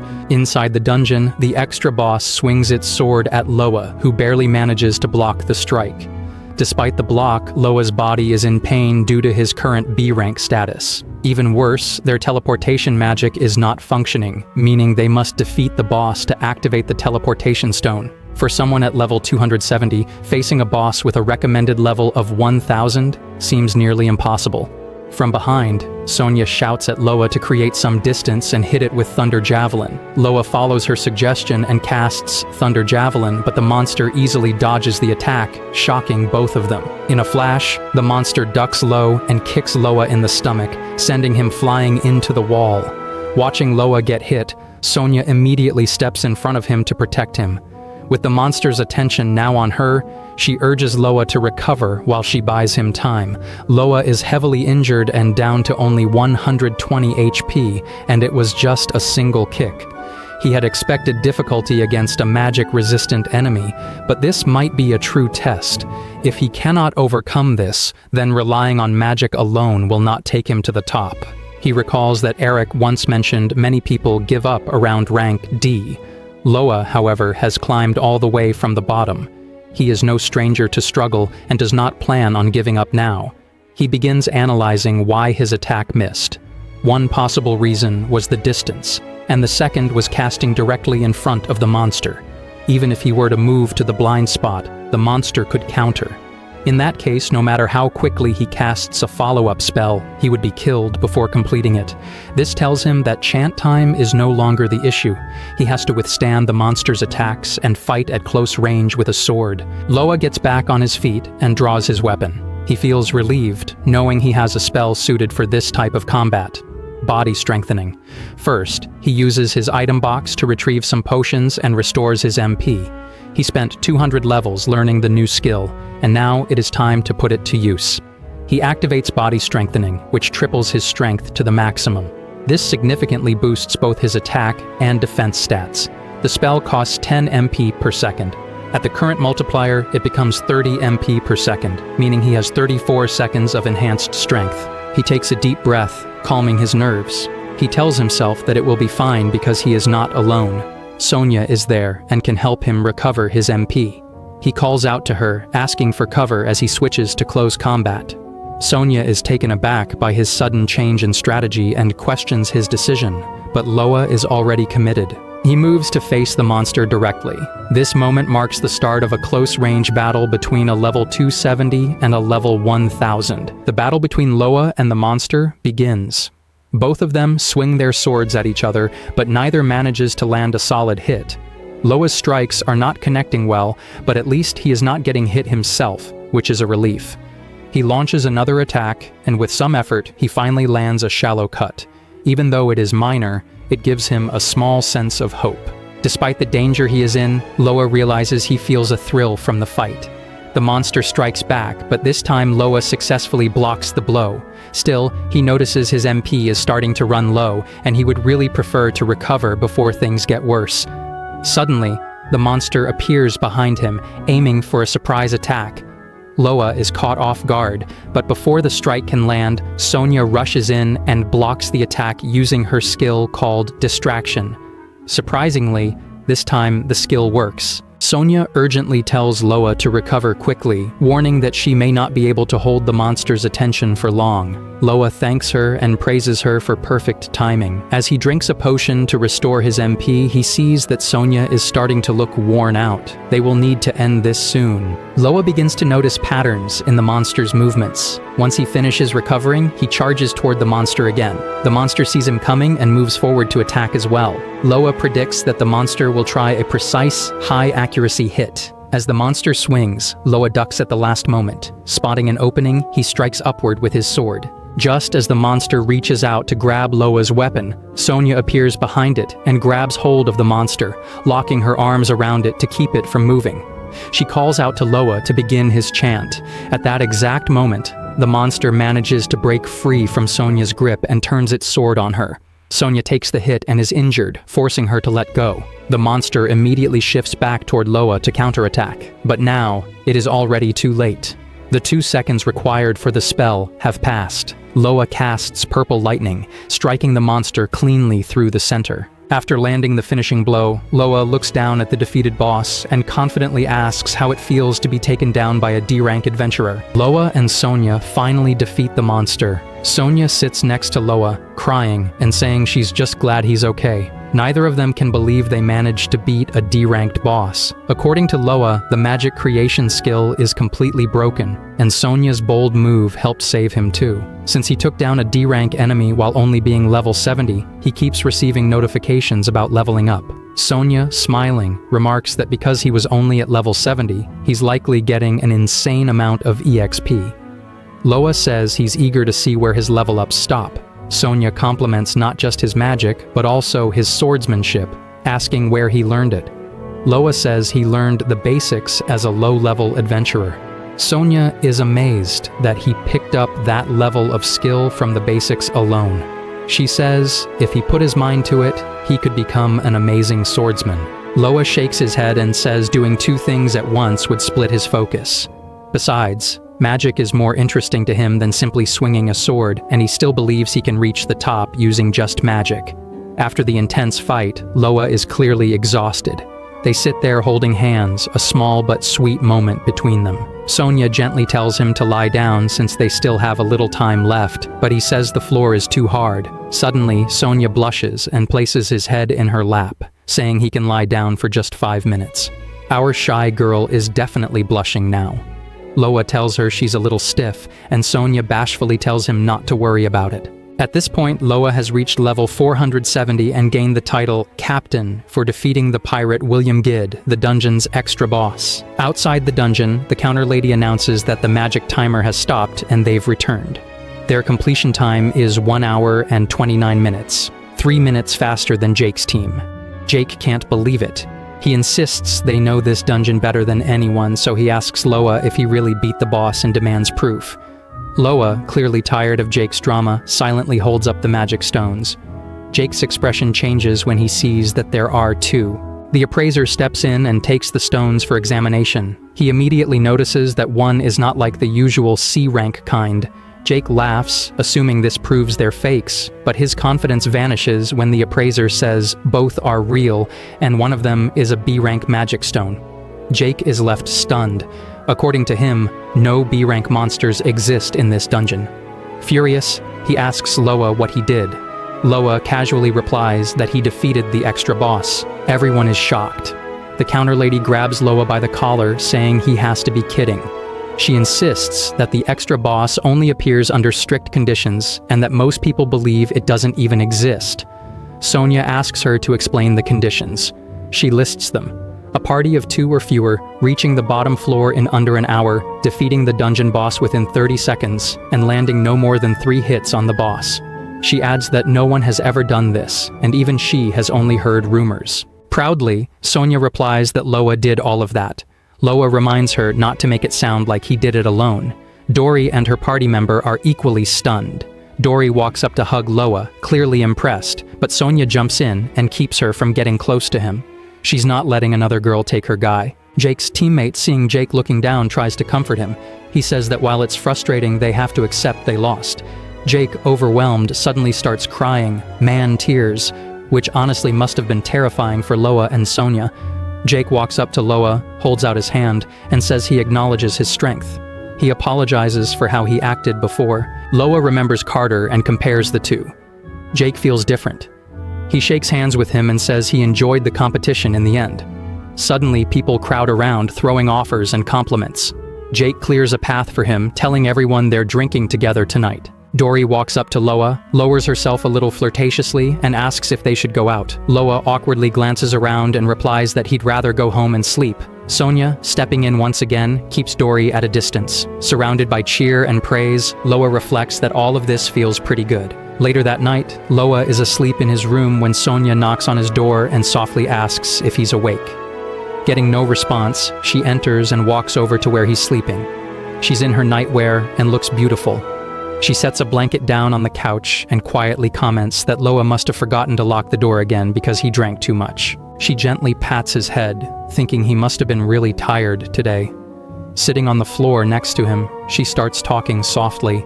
She tells him how worried she was and how she thought he might actually die earlier. She thanks the heavens that he's okay. Bringing her face close to his, she confesses something she has been holding in. She says her feelings might be a burden to him, which is why she's saying them while he's asleep. She finally confesses her love and says she's grateful to have met him. She's just like our Mikasa, keeping her love a secret, even now.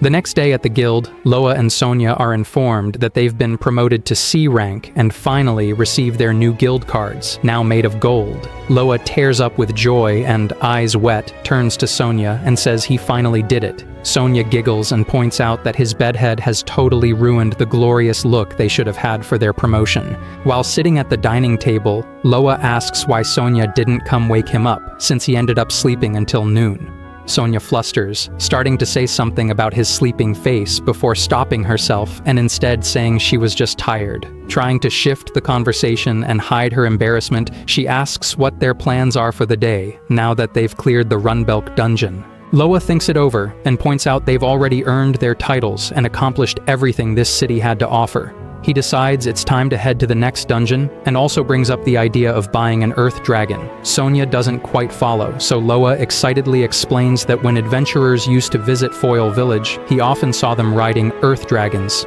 They're faster than horses and can carry a lot of weight. Since they've saved up 1,000,000 myrrh, he figures they can afford one. Sonia hesitates before gently letting him know that earth dragons cost around 10 million myrrh. The excitement drains from Loa's face, and he quickly changes tone, saying they shouldn't waste money on convenience. He fixes his hair, pretending he was never that interested to begin with. Just then, Eric's voice calls from behind, telling them not to give up yet because he has an offer. Loa and Sonia pay attention as Eric says he's heard about them defeating the extra boss and that they should come by his shop. Hearing he has a store surprises Loa. Eric explains that he left adventuring behind and now runs an armory. He came to the guild for paperwork and was lucky enough to run into them. Wanting to repay them for saving him, he invites them over. Loa and Sonia visit Eric's place, and upon arrival, Loa jokes that it looks more like a cowshed than a store. Eric agrees, saying it actually is a cowshed that he turned into a shop with his own hands. He explains that he sells supplies for adventurers and travelers, and has even been raising horses and earth dragons. Eric shows them an earth dragon and says they can have it for free. Both of them are stunned and overjoyed. Eric tells them they saved his life, and there's no reason for them to hesitate. He raised the dragon with care and believes they'll treat her well. Although he gave up his childhood dream of adventuring, this earth dragon will go on adventures in his place. The dragon comes up to Loa, who happily coos at her and notes how friendly she is. He comments on how much she must love grass, and the dragon responds with cheerful energy. Sonia and Eric observe their quick bond and smile.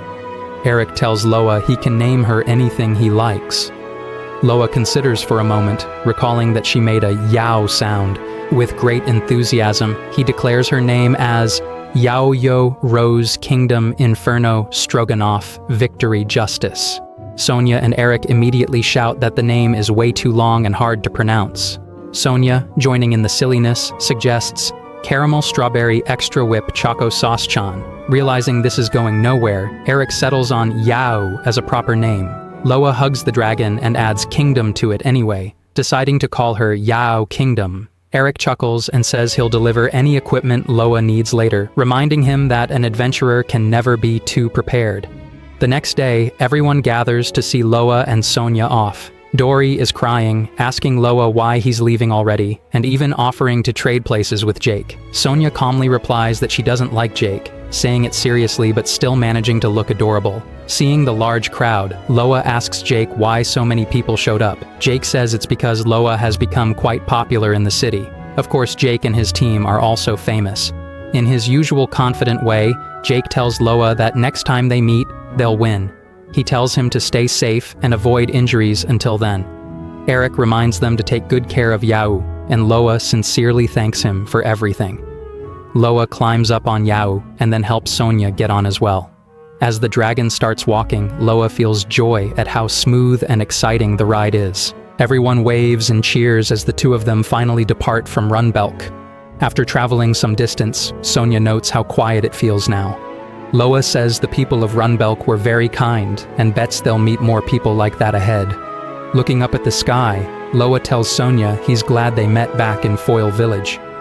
Sonia blushes and looks away, suddenly wondering if Loa somehow heard her confession from the night before. Flustered, she asks him if he remembers anything she said last night. Loa is clueless and asks what she's talking about. Sonia panics and says it's nothing. Just then, a monster appears and interrupts the moment. A kobold knight steps in to ruin their peace, giving them an excuse to battle once again. As they prepare to fight, Loa checks the map and notices the next town isn't far. Their next destination is the volcano town called Almont. In the middle of a dense forest stands a small hut, which is suddenly raided by a group of thieves. They harshly order the terrified old man, clearly the hut's owner, to vacate the place because they want to claim it for themselves. The man pleads with them, saying he has nowhere else to go if they take his home, but the thieves ignore his desperate cries and keep shouting. Just then, Loa and Sonia appear, looking completely out of place in this tense situation. Dressed like they're on a pleasant picnic, they carry food in their hands. Loa calmly asks the thieves what they're doing, while Sonia, smiling, holds up a pot and says she made curry for their dinner. Loa adds that they found tons of crabs in the lake and plan to eat them for breakfast tomorrow. Their casual attitude annoys the thieves, who step forward and demand all their belongings. The thieves, clearly overestimating themselves, think they can rob the cheerful duo. Loa, not in the mood for nonsense, activates his magic. He casually remarks that instead of stealing from others, they should show their strength and grow from it. The moment they see his magic activate, the thieves' bravado instantly disappears. Loa unleashes a thunderstorm that takes them all out in one shot. Now, to explain why Loa and Sonia are even here in the first place. On their way to the city of Almont, they had saved an old man named Erinko. He used to be an adventurer, and in return for their help, he shared valuable information with them. He told them that Almont thrives on mining and has a dungeon filled with fire-type monsters, most of them ranked C or higher.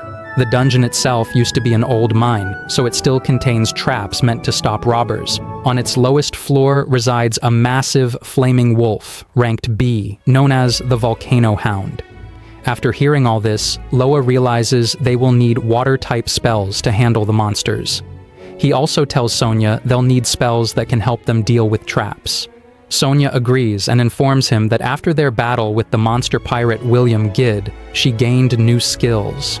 Curious, Loa asks to see her updated status window. Sonia shows it to him, revealing her newly unlocked skills. Abnormal status endurance level 10, giant shield level 1, heart to guard level 1, and poisonous shield level 1. Loa is impressed and notes that her skill levels have reached the max. He comments that if they continue strengthening her poisonous shield skill, it could become a real threat to enemies. He then checks his own status window and finds a new spell called Water Blade, which costs 150 levels to unlock. He decides to acquire it, bringing his level to 320. As they continue their journey, Sonia thanks Loa, saying they managed to prepare thoroughly thanks to Arinko's detailed information. Loa agrees, but also wonders aloud why Arinko lives alone in a forest. Sonia realizes he hadn't been paying attention to Arinko's story. She explains that Arinko had once fallen in love with a fairy he saw only once. Though he doesn't know if they'll ever meet again, he continues to wait for her. Sonia, being the romantic she is, finds the story touching. Loa, who clearly doesn't understand romance, casually replies that dungeon raiding is much more fun. Sonia, expecting this answer, just sighs. Their conversation comes to an end as they finally arrive at Almunt, a bustling city filled with people. After parking their earth dragon, Yao, in a stable, Loa and Sonia head out to explore.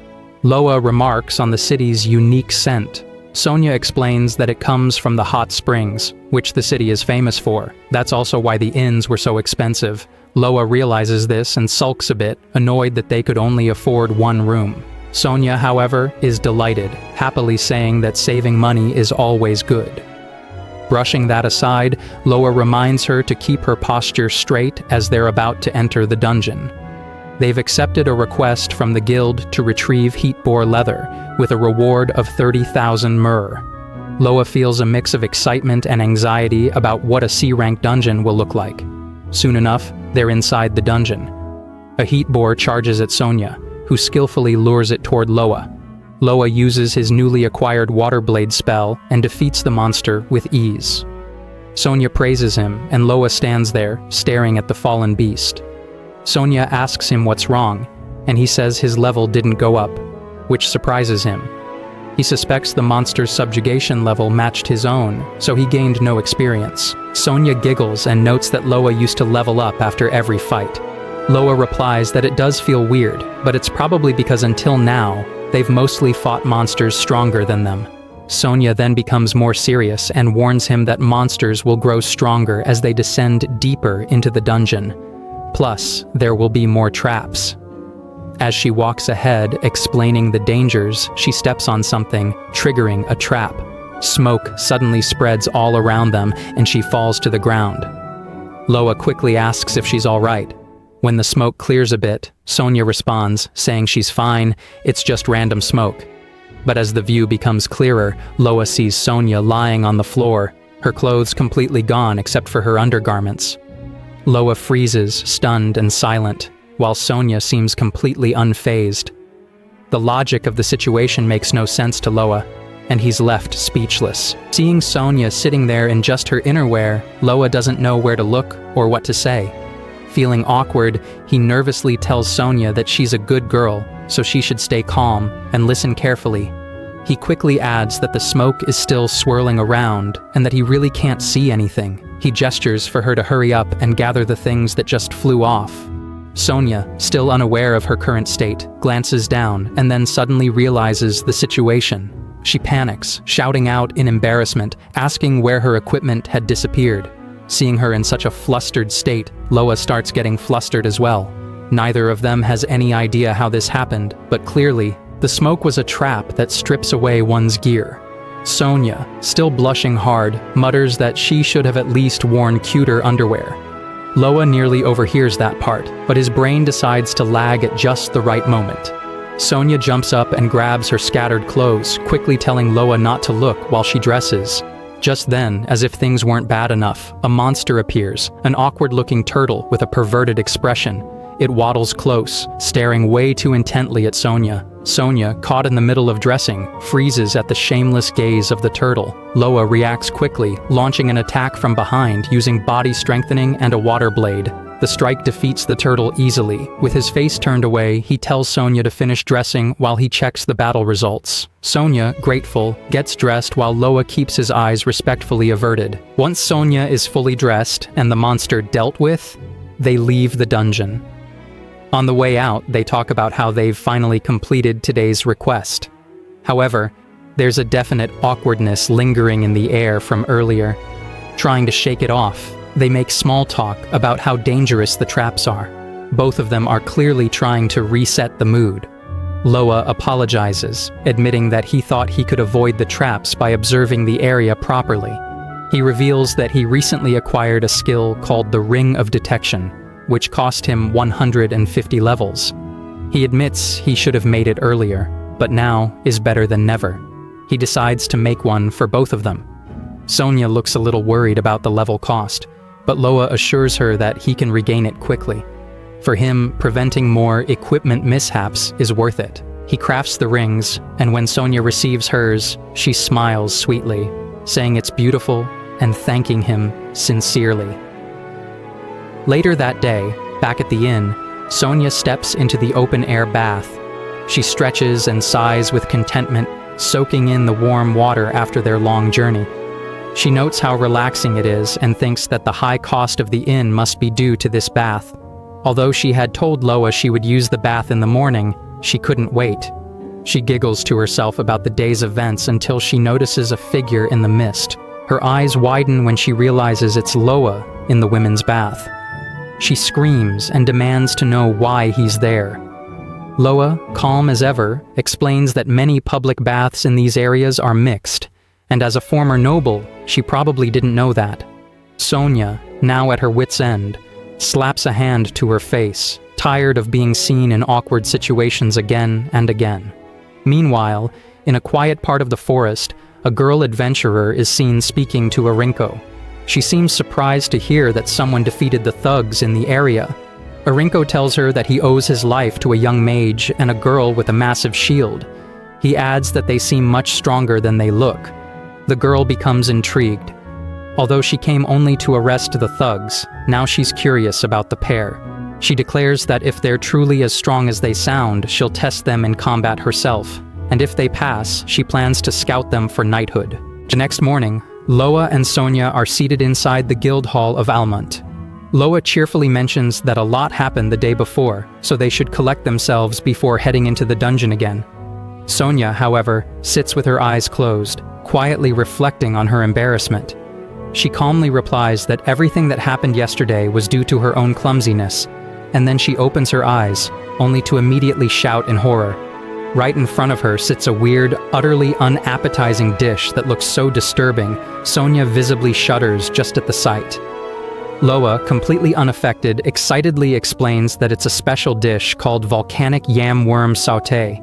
He even compliments the Almont Guild's menu, saying it's way better than the ones they had in Foil and Runbelk. Since worm dishes rarely appear on menus, he ordered one out of curiosity. Loa casually asks Sonia whether she dislikes bugs. Sonia, trying to keep her composure, admits that even looking at them makes her nauseous. Meanwhile, Loa is enjoying the worm dish like a food critic, casually twirling one with his fork and describing it in surprising detail. According to him, the juicy worm bursts in your mouth with a soft crunch, a creamy texture, and a rich flavor. He claims the aftertaste is excellent, thanks to the blend of sweet worm essence and tangy sauce. One might think he's the Bear Grylls of adventurers. Sonia, watching all this in disbelief, wonders if her rivals are not women, but actual insects. Still, determined to bond with Loa, she decides to be brave and taste one. A bold move, but also a terrible mistake. Later that day in the dungeon, Sonia looks utterly sick. She leans against a wall, looking pale and weak. Loa gently rubs her back and apologizes for encouraging her to try the worm dish. Sonia groans, saying that it was way too early for her to attempt such a thing. The moment she bit into it, the texture and the flavor overwhelmed her in the worst possible way. Just remembering it is enough to make her gag again. Panicking slightly, Loa quickly uses item creation and materializes a bucket for her to vomit into. Sonia, red-faced and mortified, yells at him not to look and demands he go far away. Loa immediately backs off, reflecting that maybe forming a party wasn't such a great idea after all. Meanwhile, our poor Sonia is left heaving behind a rock. Loa unknowingly earns himself the new title of Man of Zero Delicacy. Eventually, both of them reach the 4th floor of the Almont dungeon and take down a monster. Loa notices that Sonia is full of energy again and asks if she is okay. She assures him that she is fine now, and Loa also notes that his level is recovering. At the moment, he is on level 310. With his levels back up, he decides to learn a new spell and opens his status window. Sonia, standing nearby, suggests that since the dungeon might have a monster house or an extra boss, it would be better for him to get a wide-range water-type spell. Taking her advice, Loa finds a suitable spell called Surface Water Bubbles. It costs 300 levels and uses 900 MP, which makes Loa hesitate a little. Still, it has a shorter chant time than his Thunderstorm, and if he gains another level, he can easily fix the MP cost. He decides to give it a try. Just then, they hear a scream echo behind them. Turning around, they see a familiar girl running toward them, frantically yelling for help. It's Masha, and a group of monsters is chasing her. Loa, unsure why Masha is even here, sighs and gets ready. Without hesitation, he activates his body-strengthening spell, picks Sonia up in his arms, and leaps to a higher area. Sonia, being suddenly scooped up, is clearly flustered and turns red in the face. From above, Loa observes how quickly Masha is running, noting her impressive speed. Sonia, still half embarrassed, mutters that Masha probably has some kind of agility skill. With Masha safely out of the attack zone, Loa finally activates Surface Water Bubbles. In an instant, the new spell defeats all of the monsters in a single blast. Masha, watching from below, is shocked. She recognizes that kind of magic. It could only be Loa. But just as she starts running toward him, she trips and falls face first onto the ground. Loa rushes over to check on her. Masha, lying on the ground, looks up and grins. She says excitedly that she knew it was Loa. But Loa, surrounded by a flurry of glowing notifications, doesn't respond right away. Masha gets confused, wondering why he's ignoring her. Loa finally peeks from behind the notifications and apologizes, asking her to wait until everything calms down. Chapter 14:2. Tears well up in Masha's eyes as she sees Loa and Sonia again after such a long time. Overwhelmed with happiness, she throws her arms around Loa in a tight hug, thanking him while crying that he saved her not once, but twice. She is just as adorable as Masha from that old cartoon, Masha and the Bear. Sonia, however, gently pulls her back, saying she cannot go around hugging someone just because they saved her. Instead, she kindly offers Masha a napkin to wipe her tears. Masha gratefully thanks Sonia, appreciating her warm nature. It almost feels like a flashback to their first meeting. Loa, now curious, asks Masha what she is doing inside the dungeon, especially since she is not even an adventurer. Masha, a little hesitant, explains that she has been struggling with her sales lately, so she has started working as a transporter. Loa blinks in confusion, so Masha elaborates. Transporters are people who carry the items collected by adventurers during their quests. Of course, for someone like Loa who can use item creation spells, this kind of work doesn't make much sense. Masha goes on to say that she has a unique skill called Excellent Luck, and she was trying to put it to use by helping out at a party today. Unfortunately, she got separated from them mid-dungeon. Just as they're discussing this, the party Masha had been working with finally shows up. One of the men shouts at her, asking where she had wandered off to.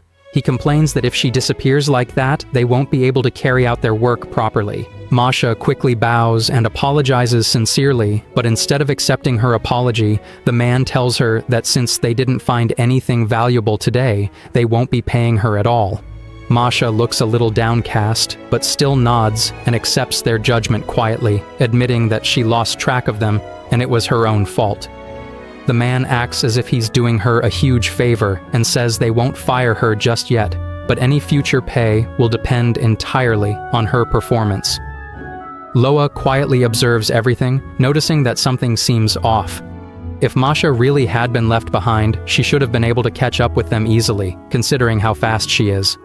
Plus, someone with her personality would never ignore instructions to stay close to the group. Suddenly, something clicks in his mind. Turning to Sonia, he asks her to cover Masha's meal for the day. Sonia agrees, slightly confused, and asks why. Loa, smirking, says that something incredibly dumb just came up. He also tells Sonia to go ahead and order some yam worm sauté for herself, which earns him an immediate shriek of protest from her. Meanwhile, the party that hired Masha is busy mocking her. They deliberately abandoned her when they had the chance. One of them snickers that Masha must feel indebted to them now, and it's clear that their intentions toward her aren't good at all. Suddenly, Loa steps in front of them. The group immediately recognizes him from before. Loa coldly informs them that he used a recording spell to capture everything they just said. If they don't want him to share it with the guild or the public, they had better pay Masha what she is owed. The men don't take him seriously. They laugh, mocking him and calling him a wannabe hero. One of them grabs Loa's neck from behind while another pulls out a sword and charges at him. They mock his level, saying he's only at level 31 and no match for them. But Loa calmly activates his body strengthening, easily escaping the hold. In one smooth motion, he jumps, places his foot squarely on the face of the man behind him and dashes away. Loa quickly hides behind a wall as two of the men chase after him. The moment they turn the corner, Loa punches one from the side, completely taking him out. The other man, now startled, stumbles back. Loa steps forward and explains that he never intended to fight all three at once. That's why he took them out one at a time. Irritated, the remaining man smirks and claims Loa is finished. He points out that they're standing in a narrow corridor where magic won't work well, but Loa turns his words against him, calmly saying that it's just as hard to swing a sword in such a confined space. The man charges with his sword, but Loa activates his personal close combat move, Inferno Stroganoff. With a powerful punch, he sends the man flying. Standing over him, Loa demands that he apologize. Bruised and barely able to move, the man weakly agrees. As Loa turns to leave, he pauses. A girl stands in front of him, silently admiring what he just did. She is the same mysterious girl we saw earlier with Erinko in the forest. Before Loa can ask who she is, she walks right up to him and boldly pins him against the wall. With a firm voice and a confident smile, she introduces herself as Meryl, a knight from the royal capital of Norhem in the kingdom of Drum. She has been observing him, and now she enthusiastically offers Loa a place in her elite squad. Loa has no idea what is happening. He starts rambling nonsense about not buying expensive paintings and promises to beat up any bad guys she might bring out later. Meryl tilts her head, clearly confused by his behavior, and quickly realizes that she might have scared him. She tries to ease the tension with an excited tone, telling him not to worry and to join her squadron so he can become stronger. Loa stares at her blankly and then replies that his late grandmother always said suspicious invitations never die down, they only grow stronger. Meryl blinks, a little taken aback by the saying. She apologizes for being too abrupt and finally explains that she met an old man named Erinko in the forest. Erinko told her about Loa and Sonia, and when she saw Loa, his appearance matched exactly with Erinko's description. That helps Loa understand the connection. Meryl brightens up again and asks him once more to become a knight. But before her excitement can even take root, Loa casually rejects her offer without even giving it much thought. He says that even if she is low on knights, he has his own dream. He wants to reach the top by using magic, so he has no interest in knighthood. Meryl freezes in disbelief and points at his sword, asking why a mage like him would even carry one. Loa simply replies that he needs it to cast certain spells. Looking extremely disappointed, Meryl sighs that it is a waste of talent. He could become a top-class knight if he joined them. Loa begins to walk away when Meryl suddenly grabs him from behind and suggests that they settle it with a spar. She proposes a condition. If Loa wins, she will do whatever he says. Later, back at the inn, Masha tells Loa that the party that hired her suddenly came by and apologized. She shows him a small reward they gave her and mentions that their expressions were oddly weird. Loa smiles and tells her she did well. Sonia walks over and gently thanks Loa. She knows he must have done something behind the scenes. Loa sighs, admitting that he cannot hide anything from her. Sonia then smiles sweetly, but suddenly grows serious and asks about the girl behind him. Loa turns his head and explains that Meryl suddenly showed up and invited them to become knights. Meryl steps forward and introduces herself politely to Sonia, saying she would like to borrow Loa. Sonia is utterly shocked. Who does this girl think she is, just trying to take Loa away? Loa quickly explains the situation, and Sonia's stiff shoulders finally relax. He says Meryl was being very persistent, so they decided to resolve everything through a spar. Meryl jumps in and enthusiastically states the conditions. If she wins, Loa becomes a knight, and if Loa wins, she will do anything he says. Sonia's eyes narrow as she turns toward Loa and asks what he plans to make Meryl do. Loa thinks for a second and says maybe he will ask for money in case they go broke, or maybe he will get some intel only knights have access to. Sonia, feeling reassured, finally smiles again. Her mood swings are truly something to witness. She now stands proudly and tells Meryl that they will spar with her because Loa will never lose. Meryl responds with equal confidence. She has no intention of losing either. A silent clash sparks between the two women as they stare each other down. Loa, looking confused, leans over to Masha and asks why Sonia is the one getting fired up when he is the one who has to fight. Masha replies seriously that this is now a battle between women. Soon, they are all gathered at the training grounds of the Almont Guild. Loa and Meryl stand facing each other in the center while Masha and Sonia watch from outside the field. Sonia is surprised that the guild has its own training ground. Masha explains that with so many professionals, such places are becoming standard. They both glance at the injured party that once hired Masha, who are now standing at the edge, shouting cheers for Loa like excited fans. On the field, Meryl holds up a coin and tells Loa that the match will begin the moment the coin touches the ground. She lays out the rules. Anything is allowed as long as it is not bladed. Loa only needs to land one hit to win. Meryl wins if she can land 3 hits on him. Loa furrows his brows at the 3-hit handicap. He does not want any favors. Meryl chuckles and throws the coin, saying she is just showing mercy to civilians as a proper knight should. She quickly rushes forward, swinging her sword with lightning speed. Loa is impressed. She is fast. He focuses, trying to read her stance so he can counter, but she surprises him with a feint. Before he can react, she lands a clean hit. Meryl cheerfully declares that it is 1 point. She remarks that adventurers have such unpredictable movements, and she cannot afford to let her guard down. She then adds with a serious glint in her eye that if Loa does not go all out, he will surely lose. Realizing the pressure is on, Loa tightens his grip on the sword, fully prepared to fight back. Meryl lands the first hit on Loa, and this immediately shocks both Masha and Sonia, who are standing off the field, closely watching the battle. Masha nervously remarks to Sonia that this fight is turning out to be tougher than they had imagined. After all, Meryl did say she was a true knight, a title that belongs to the second highest rank among the knights. Sonia nods in agreement, quietly acknowledging how strong Meryl is. It makes sense, especially for someone who was able to recognize Loa's hidden strength with just a glance. Masha then expresses her concern, whispering that Loa has never pointed a sword toward another person before. This might make it even harder for him. Meanwhile, on the field, Loa activates his body-strengthening skill and charges forward, swinging his sword with precision. Meryl deflects it effortlessly. Her eyes light up with excitement, and she can tell that Loa has started to take the battle seriously. She's amazed at how quickly he adapts to her movements, almost as if he learns during the fight. His growth rate is astonishing. The sound of their swords clashing echoes across the training grounds, but neither of them is able to land a hit this time. Meryl beams and says the fight is getting fun. Loa, completely unamused, snaps back at her, saying she is making a face that a proper knight should never make. Meryl laughs, but quickly returns to her composed and focused self.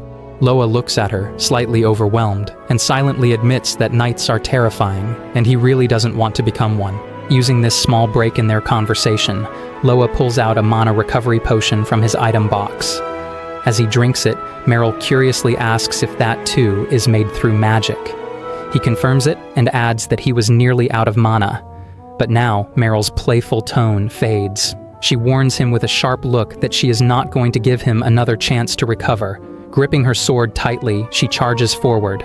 Loa tries to fight back and casts Lightning Flash, but just when he thinks he has the upper hand, Meryl suddenly appears behind him like a blur and lands her second hit. Loa cries out. This hit was painful, much worse than the first. Meryl casually apologizes, saying that it's hard for her to hold back once she starts enjoying a fight. Then, with a teasing smile, she mocks him a little, saying that a man shouldn't cry from something like this. She follows up with another strike. Loa barely manages to block it. He is clearly struggling. Even with magic, the difference in their physical skill is immense. She keeps closing the distance so quickly that magic becomes nearly useless. Meryl announces confidently that she is about to land her final hit. She even offers to handle all the paperwork and formalities for his knight registration once she wins. She lunges forward, swinging her sword. The moment is intense. Loa's heart pounds. At this rate, he is going to lose. Even if he tries to dodge, his body won't move fast enough. No, that cannot happen. He clenches his jaw.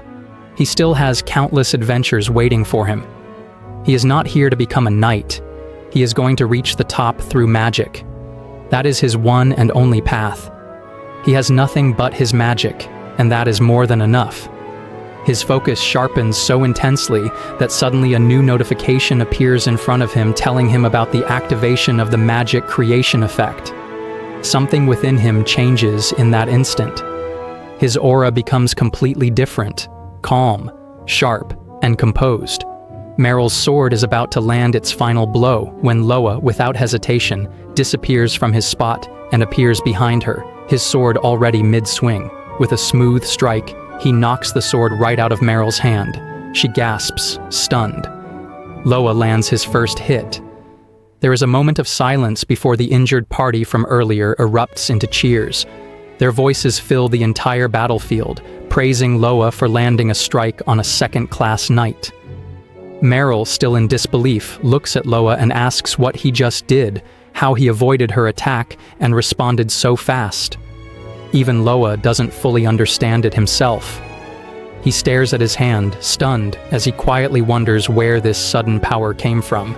Somehow, he had managed to land a clean hit on someone leagues above him. Loa stares at his sword, puzzled. It looks like a normal wooden sword, but something feels off. Just a moment ago, it was glowing when he struck Meryl, and that was without using any magic. Still confused, he shrugs it off and looks at Meryl with a smirk, happily declaring that he has won. Seeing no other option, Meryl suddenly bursts into tears. Her unexpected reaction startles Loa. Through her crying, she tells him that the Knight Order is severely understaffed.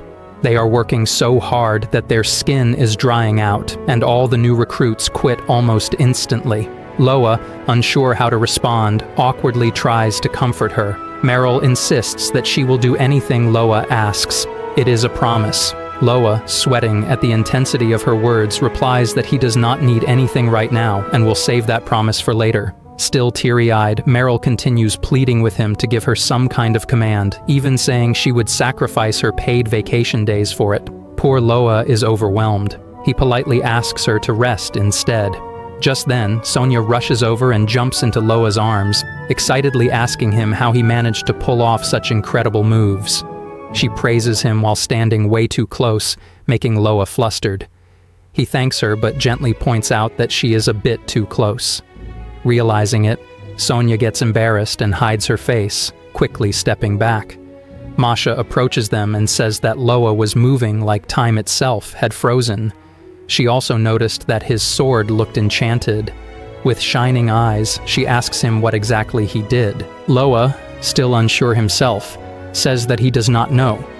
He cannot seem to replicate it at the moment, but if he ever figures it out again, tackling dungeons would become way more exciting. As they talk casually, Meryl listens silently. Eventually, she calls out to Loa, saying that she now understands why he does not want to join the Knights. He already has great teammates, and he seems to be genuinely enjoying himself. She apologizes for pushing them to become knights, and admits defeat this time. Meryl explains that she belongs to the Drum Knight Order based in the royal capital, Norhem. If she is not at the dorm, she is usually on patrol or handling thieves and criminals. She tells Loa that if he ever needs her, he can come find her. Loa nods and thanks her for everything. They shake hands, and with that, Meryl's short journey with Loa comes to an end. Back in the Almont dungeon, life returns to normal. Loa and Sonia continue their dungeon runs, this time with Masha now traveling alongside them. On the first floor, Loa asks Masha what brought her there. Masha, in an overly dramatic samurai-like voice, says that Sonia has officially hired her as a courier. Loa looks at her suspiciously and asks what is up with the strange accent. Sonia calmly explains that Masha probably wants to change how she speaks. Masha confirms it, saying that the weird-faced trio from earlier called her a bumpkin. Even though they apologized, the words still stung. Loa bluntly tells her that she should not care about things like that. Sonia, on the other hand, gently says that girls are sensitive about such things. All of them want to be called cute. Masha quickly denies that she cares about that and says her reason is different. She just does know, putting the accent issue aside, Masha enthusiastically tells them to hunt as many materials as they want. She will carry everything that Loa's item box cannot fit. However, she reminds them that she is doing this to save up funds for her merchant dream, so she will be charging them. Loa approaches a freshly defeated monster and begins butchering it when Masha stops him. She tells him that the part he is cutting up won't sell for much. Loa seems confused since he recently sold heat boar skin for around 6,000 myrrh. Masha explains that heat boars become common during the summer, so their value drops significantly. However, the tusks are worth more since most adventurers leave them behind due to their size, but Loa, having an item box, can carry them easily. Impressed by her insight, Loa decides to leave the lighter materials for Masha and focus on the more valuable parts, like tusks and claws. As they work on butchering the monster, another heat boar watches them from behind. But unfortunately for him, Loa notices, and that boar's fate is sealed. 3 days later, the three of them are back at the Almont Guild. Loa and Sonia are overjoyed at the large amount of money they earned by selling the materials Masha had recommended. Masha is also happy with her earnings and excitedly announces that she plans to buy a horse carriage with the money. Loa asks her if she is quitting her job as a transporter. Masha replies that she is thinking about heading to Norhem, the royal capital. Once she settles down there, she promises to pay him back 100 times more than what she owes. Loa, hearing yet another new accent from her, just hopes she can pick one and stick with it. Before leaving, Masha bids them farewell and tells them to visit her if they ever come to the capital. Loa and Sonia happily wave her off. Once she is gone, Sonia smiles and comments that Masha is always so cheerful. Loa agrees, adding that it was a smart move to hire a transporter. Thanks to Masha, they learned about the value of materials, and she got the funds to follow her dream. Sonia quietly thinks to herself and mumbles that if Masha had not been there, they might have had more time alone. It is a hidden confession, but since Loa is completely clueless about anything related to love, he simply replies that it will be easier to fight with just the two of them. Later that night, Sonia is unable to sleep. She keeps tossing and turning, frustrated by how dense Loa is. She had almost confessed her feelings, and yet he still did not understand. One can only imagine what kind of rough awakening Loa must have had the next morning. Loa and Sonia are now on the 5th floor of the Almont dungeon, where a rank sea monster called the Flame Buffalo is currently chasing Sonia. She skillfully lures it straight toward Loa, who finishes it off using his skill, Surface Water Bubbles. Sonia praises his timing, and Loa humbly thanks her. The good news is that both of them have finally reached their target levels. Loa is now at level 501, while Sonia has climbed to level 560. Excitedly, Loa opens his status window and shows Sonia the new spell he is planning to get. The spell is called Water Cloud Murasame and costs 500 levels with a mana cost of around 1,000. He admits that the mana requirement is a bit high, but the damage it promises is powerful. Just as he's smiling brightly and thinking of purchasing it, Sonia appears behind him with a dark aura and calls his name in a serious tone. She scolds him for even thinking about buying the spell inside the dungeon. If he drops back to level 1 in the middle of a dungeon without a proper recovery plan, it would be too dangerous. Loa sulks, saying he really wants to get it, but Sonia remains firm. Watching the exchange, they honestly look like a married couple, where the obedient husband is getting disciplined by his serious wife. After leaving the dungeon, the two return to the guild. Loa is pleased to find out that the 15 rank sea magic stones they submitted earned them 90,000 myrrh. However, considering their stay at a pretty expensive inn, he wishes they had made just a bit more. Sonia suggests that they aim for the 6th floor next, hoping they'll come across rarer, more valuable materials. Just as they are discussing their plans, a man named Slay interrupts them. He tells them that going to the 6th floor without being an A rank is too reckless. Loa immediately shuts him down, annoyed by his uninvited opinion, and tells him to take his arrogance somewhere else. Slay explains that he did not mean it arrogantly and offers to treat them to a meal in exchange for giving them useful information. Soon after, the three of them are seated at a table, staring at a spread of delicious food. Loa and Sonia are practically drooling. They ask if he's really paying for all of it, and Slay tells them not to be shy. They can help themselves. Loa picks up a steak and curiously asks what this undercooked meat is called. Slay informs him that it is called medium rare. As expected, Loa begins crying tears of joy after tasting it. He is so moved by the flavor that Slay turns to Sonia and asks what Loa normally eats. Sonia hesitates but eventually replies, saying that he eats caterpillars. Slay formally introduces himself as an A-rank mage. Sonia introduces herself too, but her name catches his attention. He asks if they have met somewhere before. Sonia thinks about it, but does not recall ever seeing him. Still, Slay insists that he has definitely seen her somewhere. Setting that aside, they resume the discussion. Slay assumes they are new adventurers in Almont and informs them that the 6th floor is on a whole different level. The monsters there are mostly B rank, and the recommended level is above 900. Sonia immediately asks Loa if that is higher than the extra boss they fought previously. Loa recalls that the extra boss was also recommended for level 1000 and thinks they may have a shot as long as they do not get swarmed. Slay seems surprised that they have faced an extra boss and asks what their current adventurer ranks are. When he hears that they are still C rank, he makes a strange face like he's holding back a million questions. Loa notices this and calls him out. Slay then explains that it's even more dangerous for C-rank adventurers because very few have cleared the 6th floor, meaning many of the monsters have never been defeated before. But for Loa, the more dangerous something is, the more exciting it becomes. Loa asks Slay if he is a mage, and upon hearing a yes, Loa tells him that he, too, is one. This surprises Slay, who says he hadn't noticed since Loa is not carrying a staff. Loa explains that he used to be a swordsman and only started using magic about a month ago. Slay looks impressed and tells him that using a stave can help reduce chant time during spellcasting. Loa is caught off guard. Slay explains that chanting helps open the mana circuits, and when mana is channeled into the stave, it helps cut down on that chant time. Sonia notices the staff next to Slay and asks if that is the one he uses, but Slay casually says that he never chants anymore. Loa, intrigued, asks what that means. Slay reveals that he modified his own mana circuits, a technique not many can perform. He says he was able to do it because he is a genius. It becomes obvious that he's a little self-absorbed. Loa mutters under his breath that he thought Slay was a decent person, but now he seems more like a confident show-off. Thinking about the fight with Meryl, Loa suddenly remembers that when he activated that strange power, it felt a bit like chantless magic too. But after reflecting, he realizes it was different. It felt more like something subconscious had taken control of him. Still lost in thought, Slay notices and asks if something is wrong. Loa brushes it off and says everything is fine.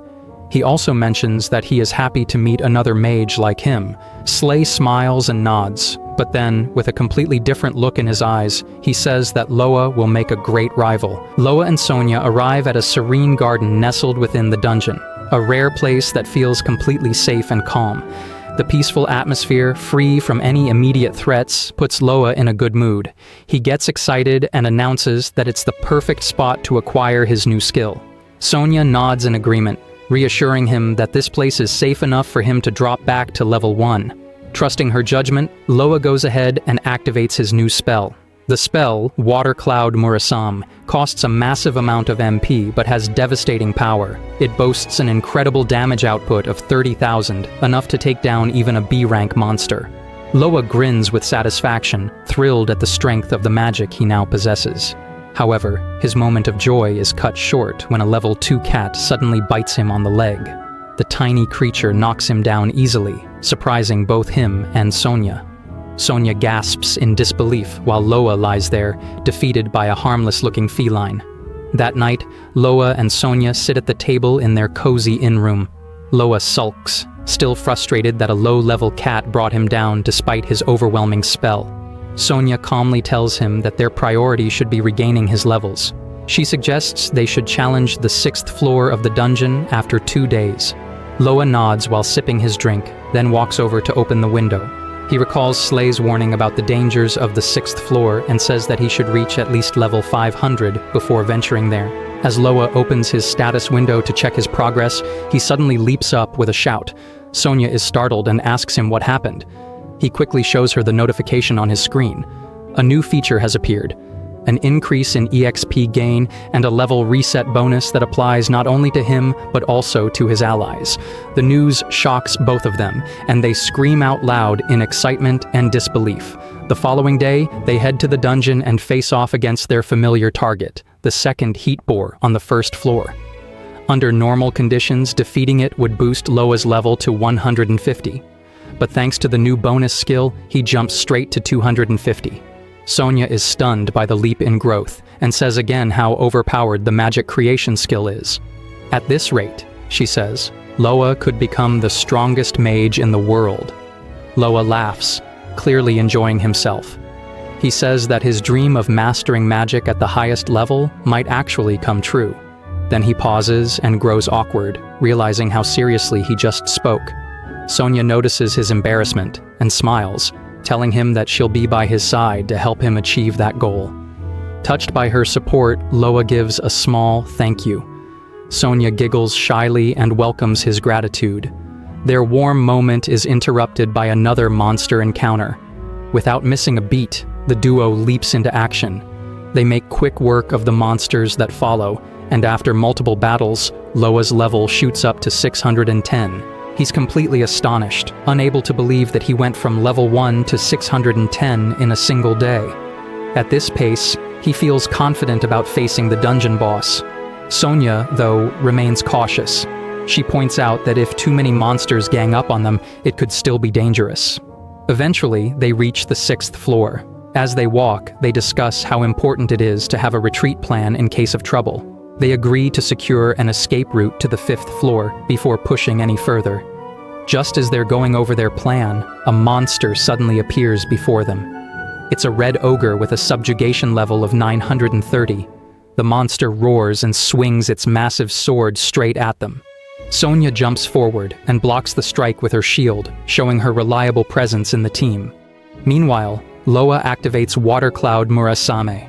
A shimmering sword made from water and magic forms in his hand. He rushes forward, acknowledging Sonia's effort to buy him time, and launches his attack. With a confident smirk, he mocks the monster, saying it should take a few notes from Sonia's defense. The blade slices clean through the red ogre in a single, flawless strike. The monster crumbles, and both Sonia and Loa are immediately rewarded with level-ups. Sonia happily sees her level jump from 700 to 750. Loa walks over with a proud expression and reminds her that he told her earlier they would level up rapidly. His own level has now reached 730. The two of them stand side by side, stronger than ever and more in sync as a team. Their growth feels unreal, but they're handling it well. In this moment, they don't just look like an adventuring duo, but a pair of future legends. After taking down the red ogre, Loa turns to Sonia, who's keeping an eye behind them. He says they should retreat for now, but only after collecting the magic stones. His new spell has a cooldown time of 152 seconds, which means if more monsters show up during that window, he's practically useless. And with all the noise they've just made, attracting more monsters isn't unlikely. Unfortunately, he's exactly right. Sonia suddenly stiffens and points behind him, her hand trembling. A massive horde of monsters comes rushing toward them. Loa's face drops in panic.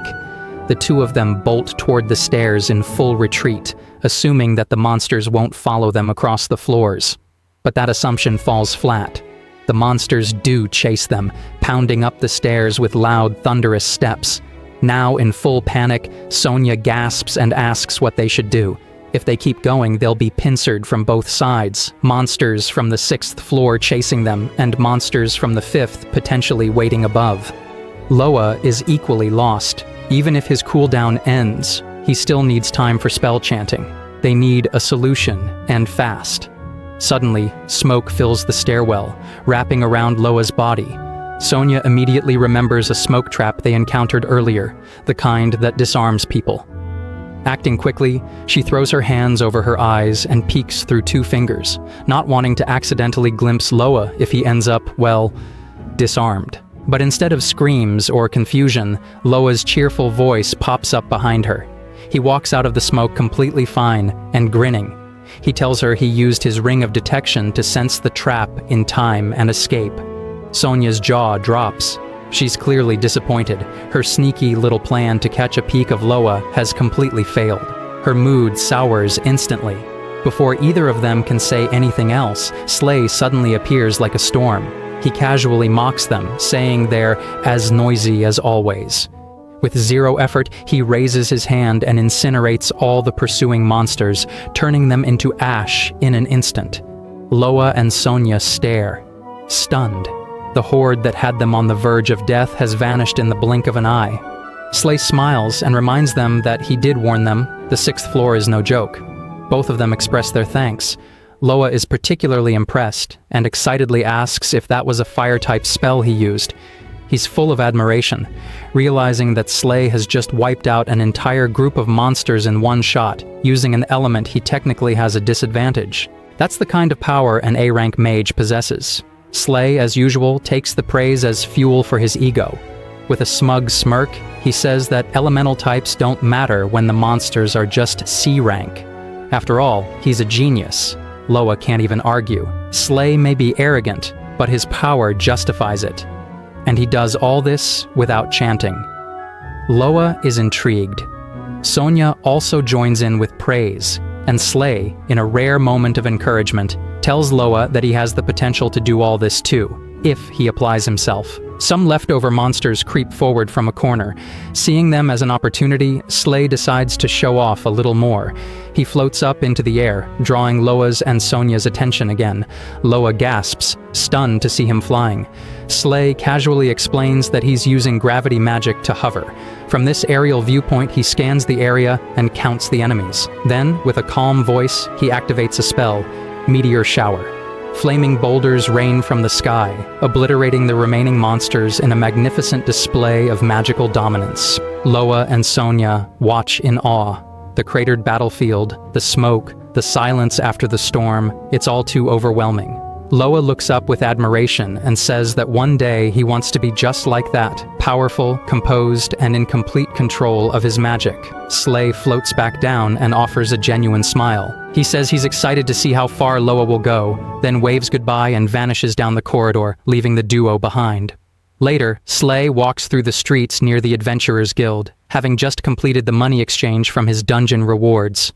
He talks to himself, muttering about how much fun it was to see Loa and Sonia admire him. His voice carries a tinge of obsession. He enjoys the attention, especially from those with potential.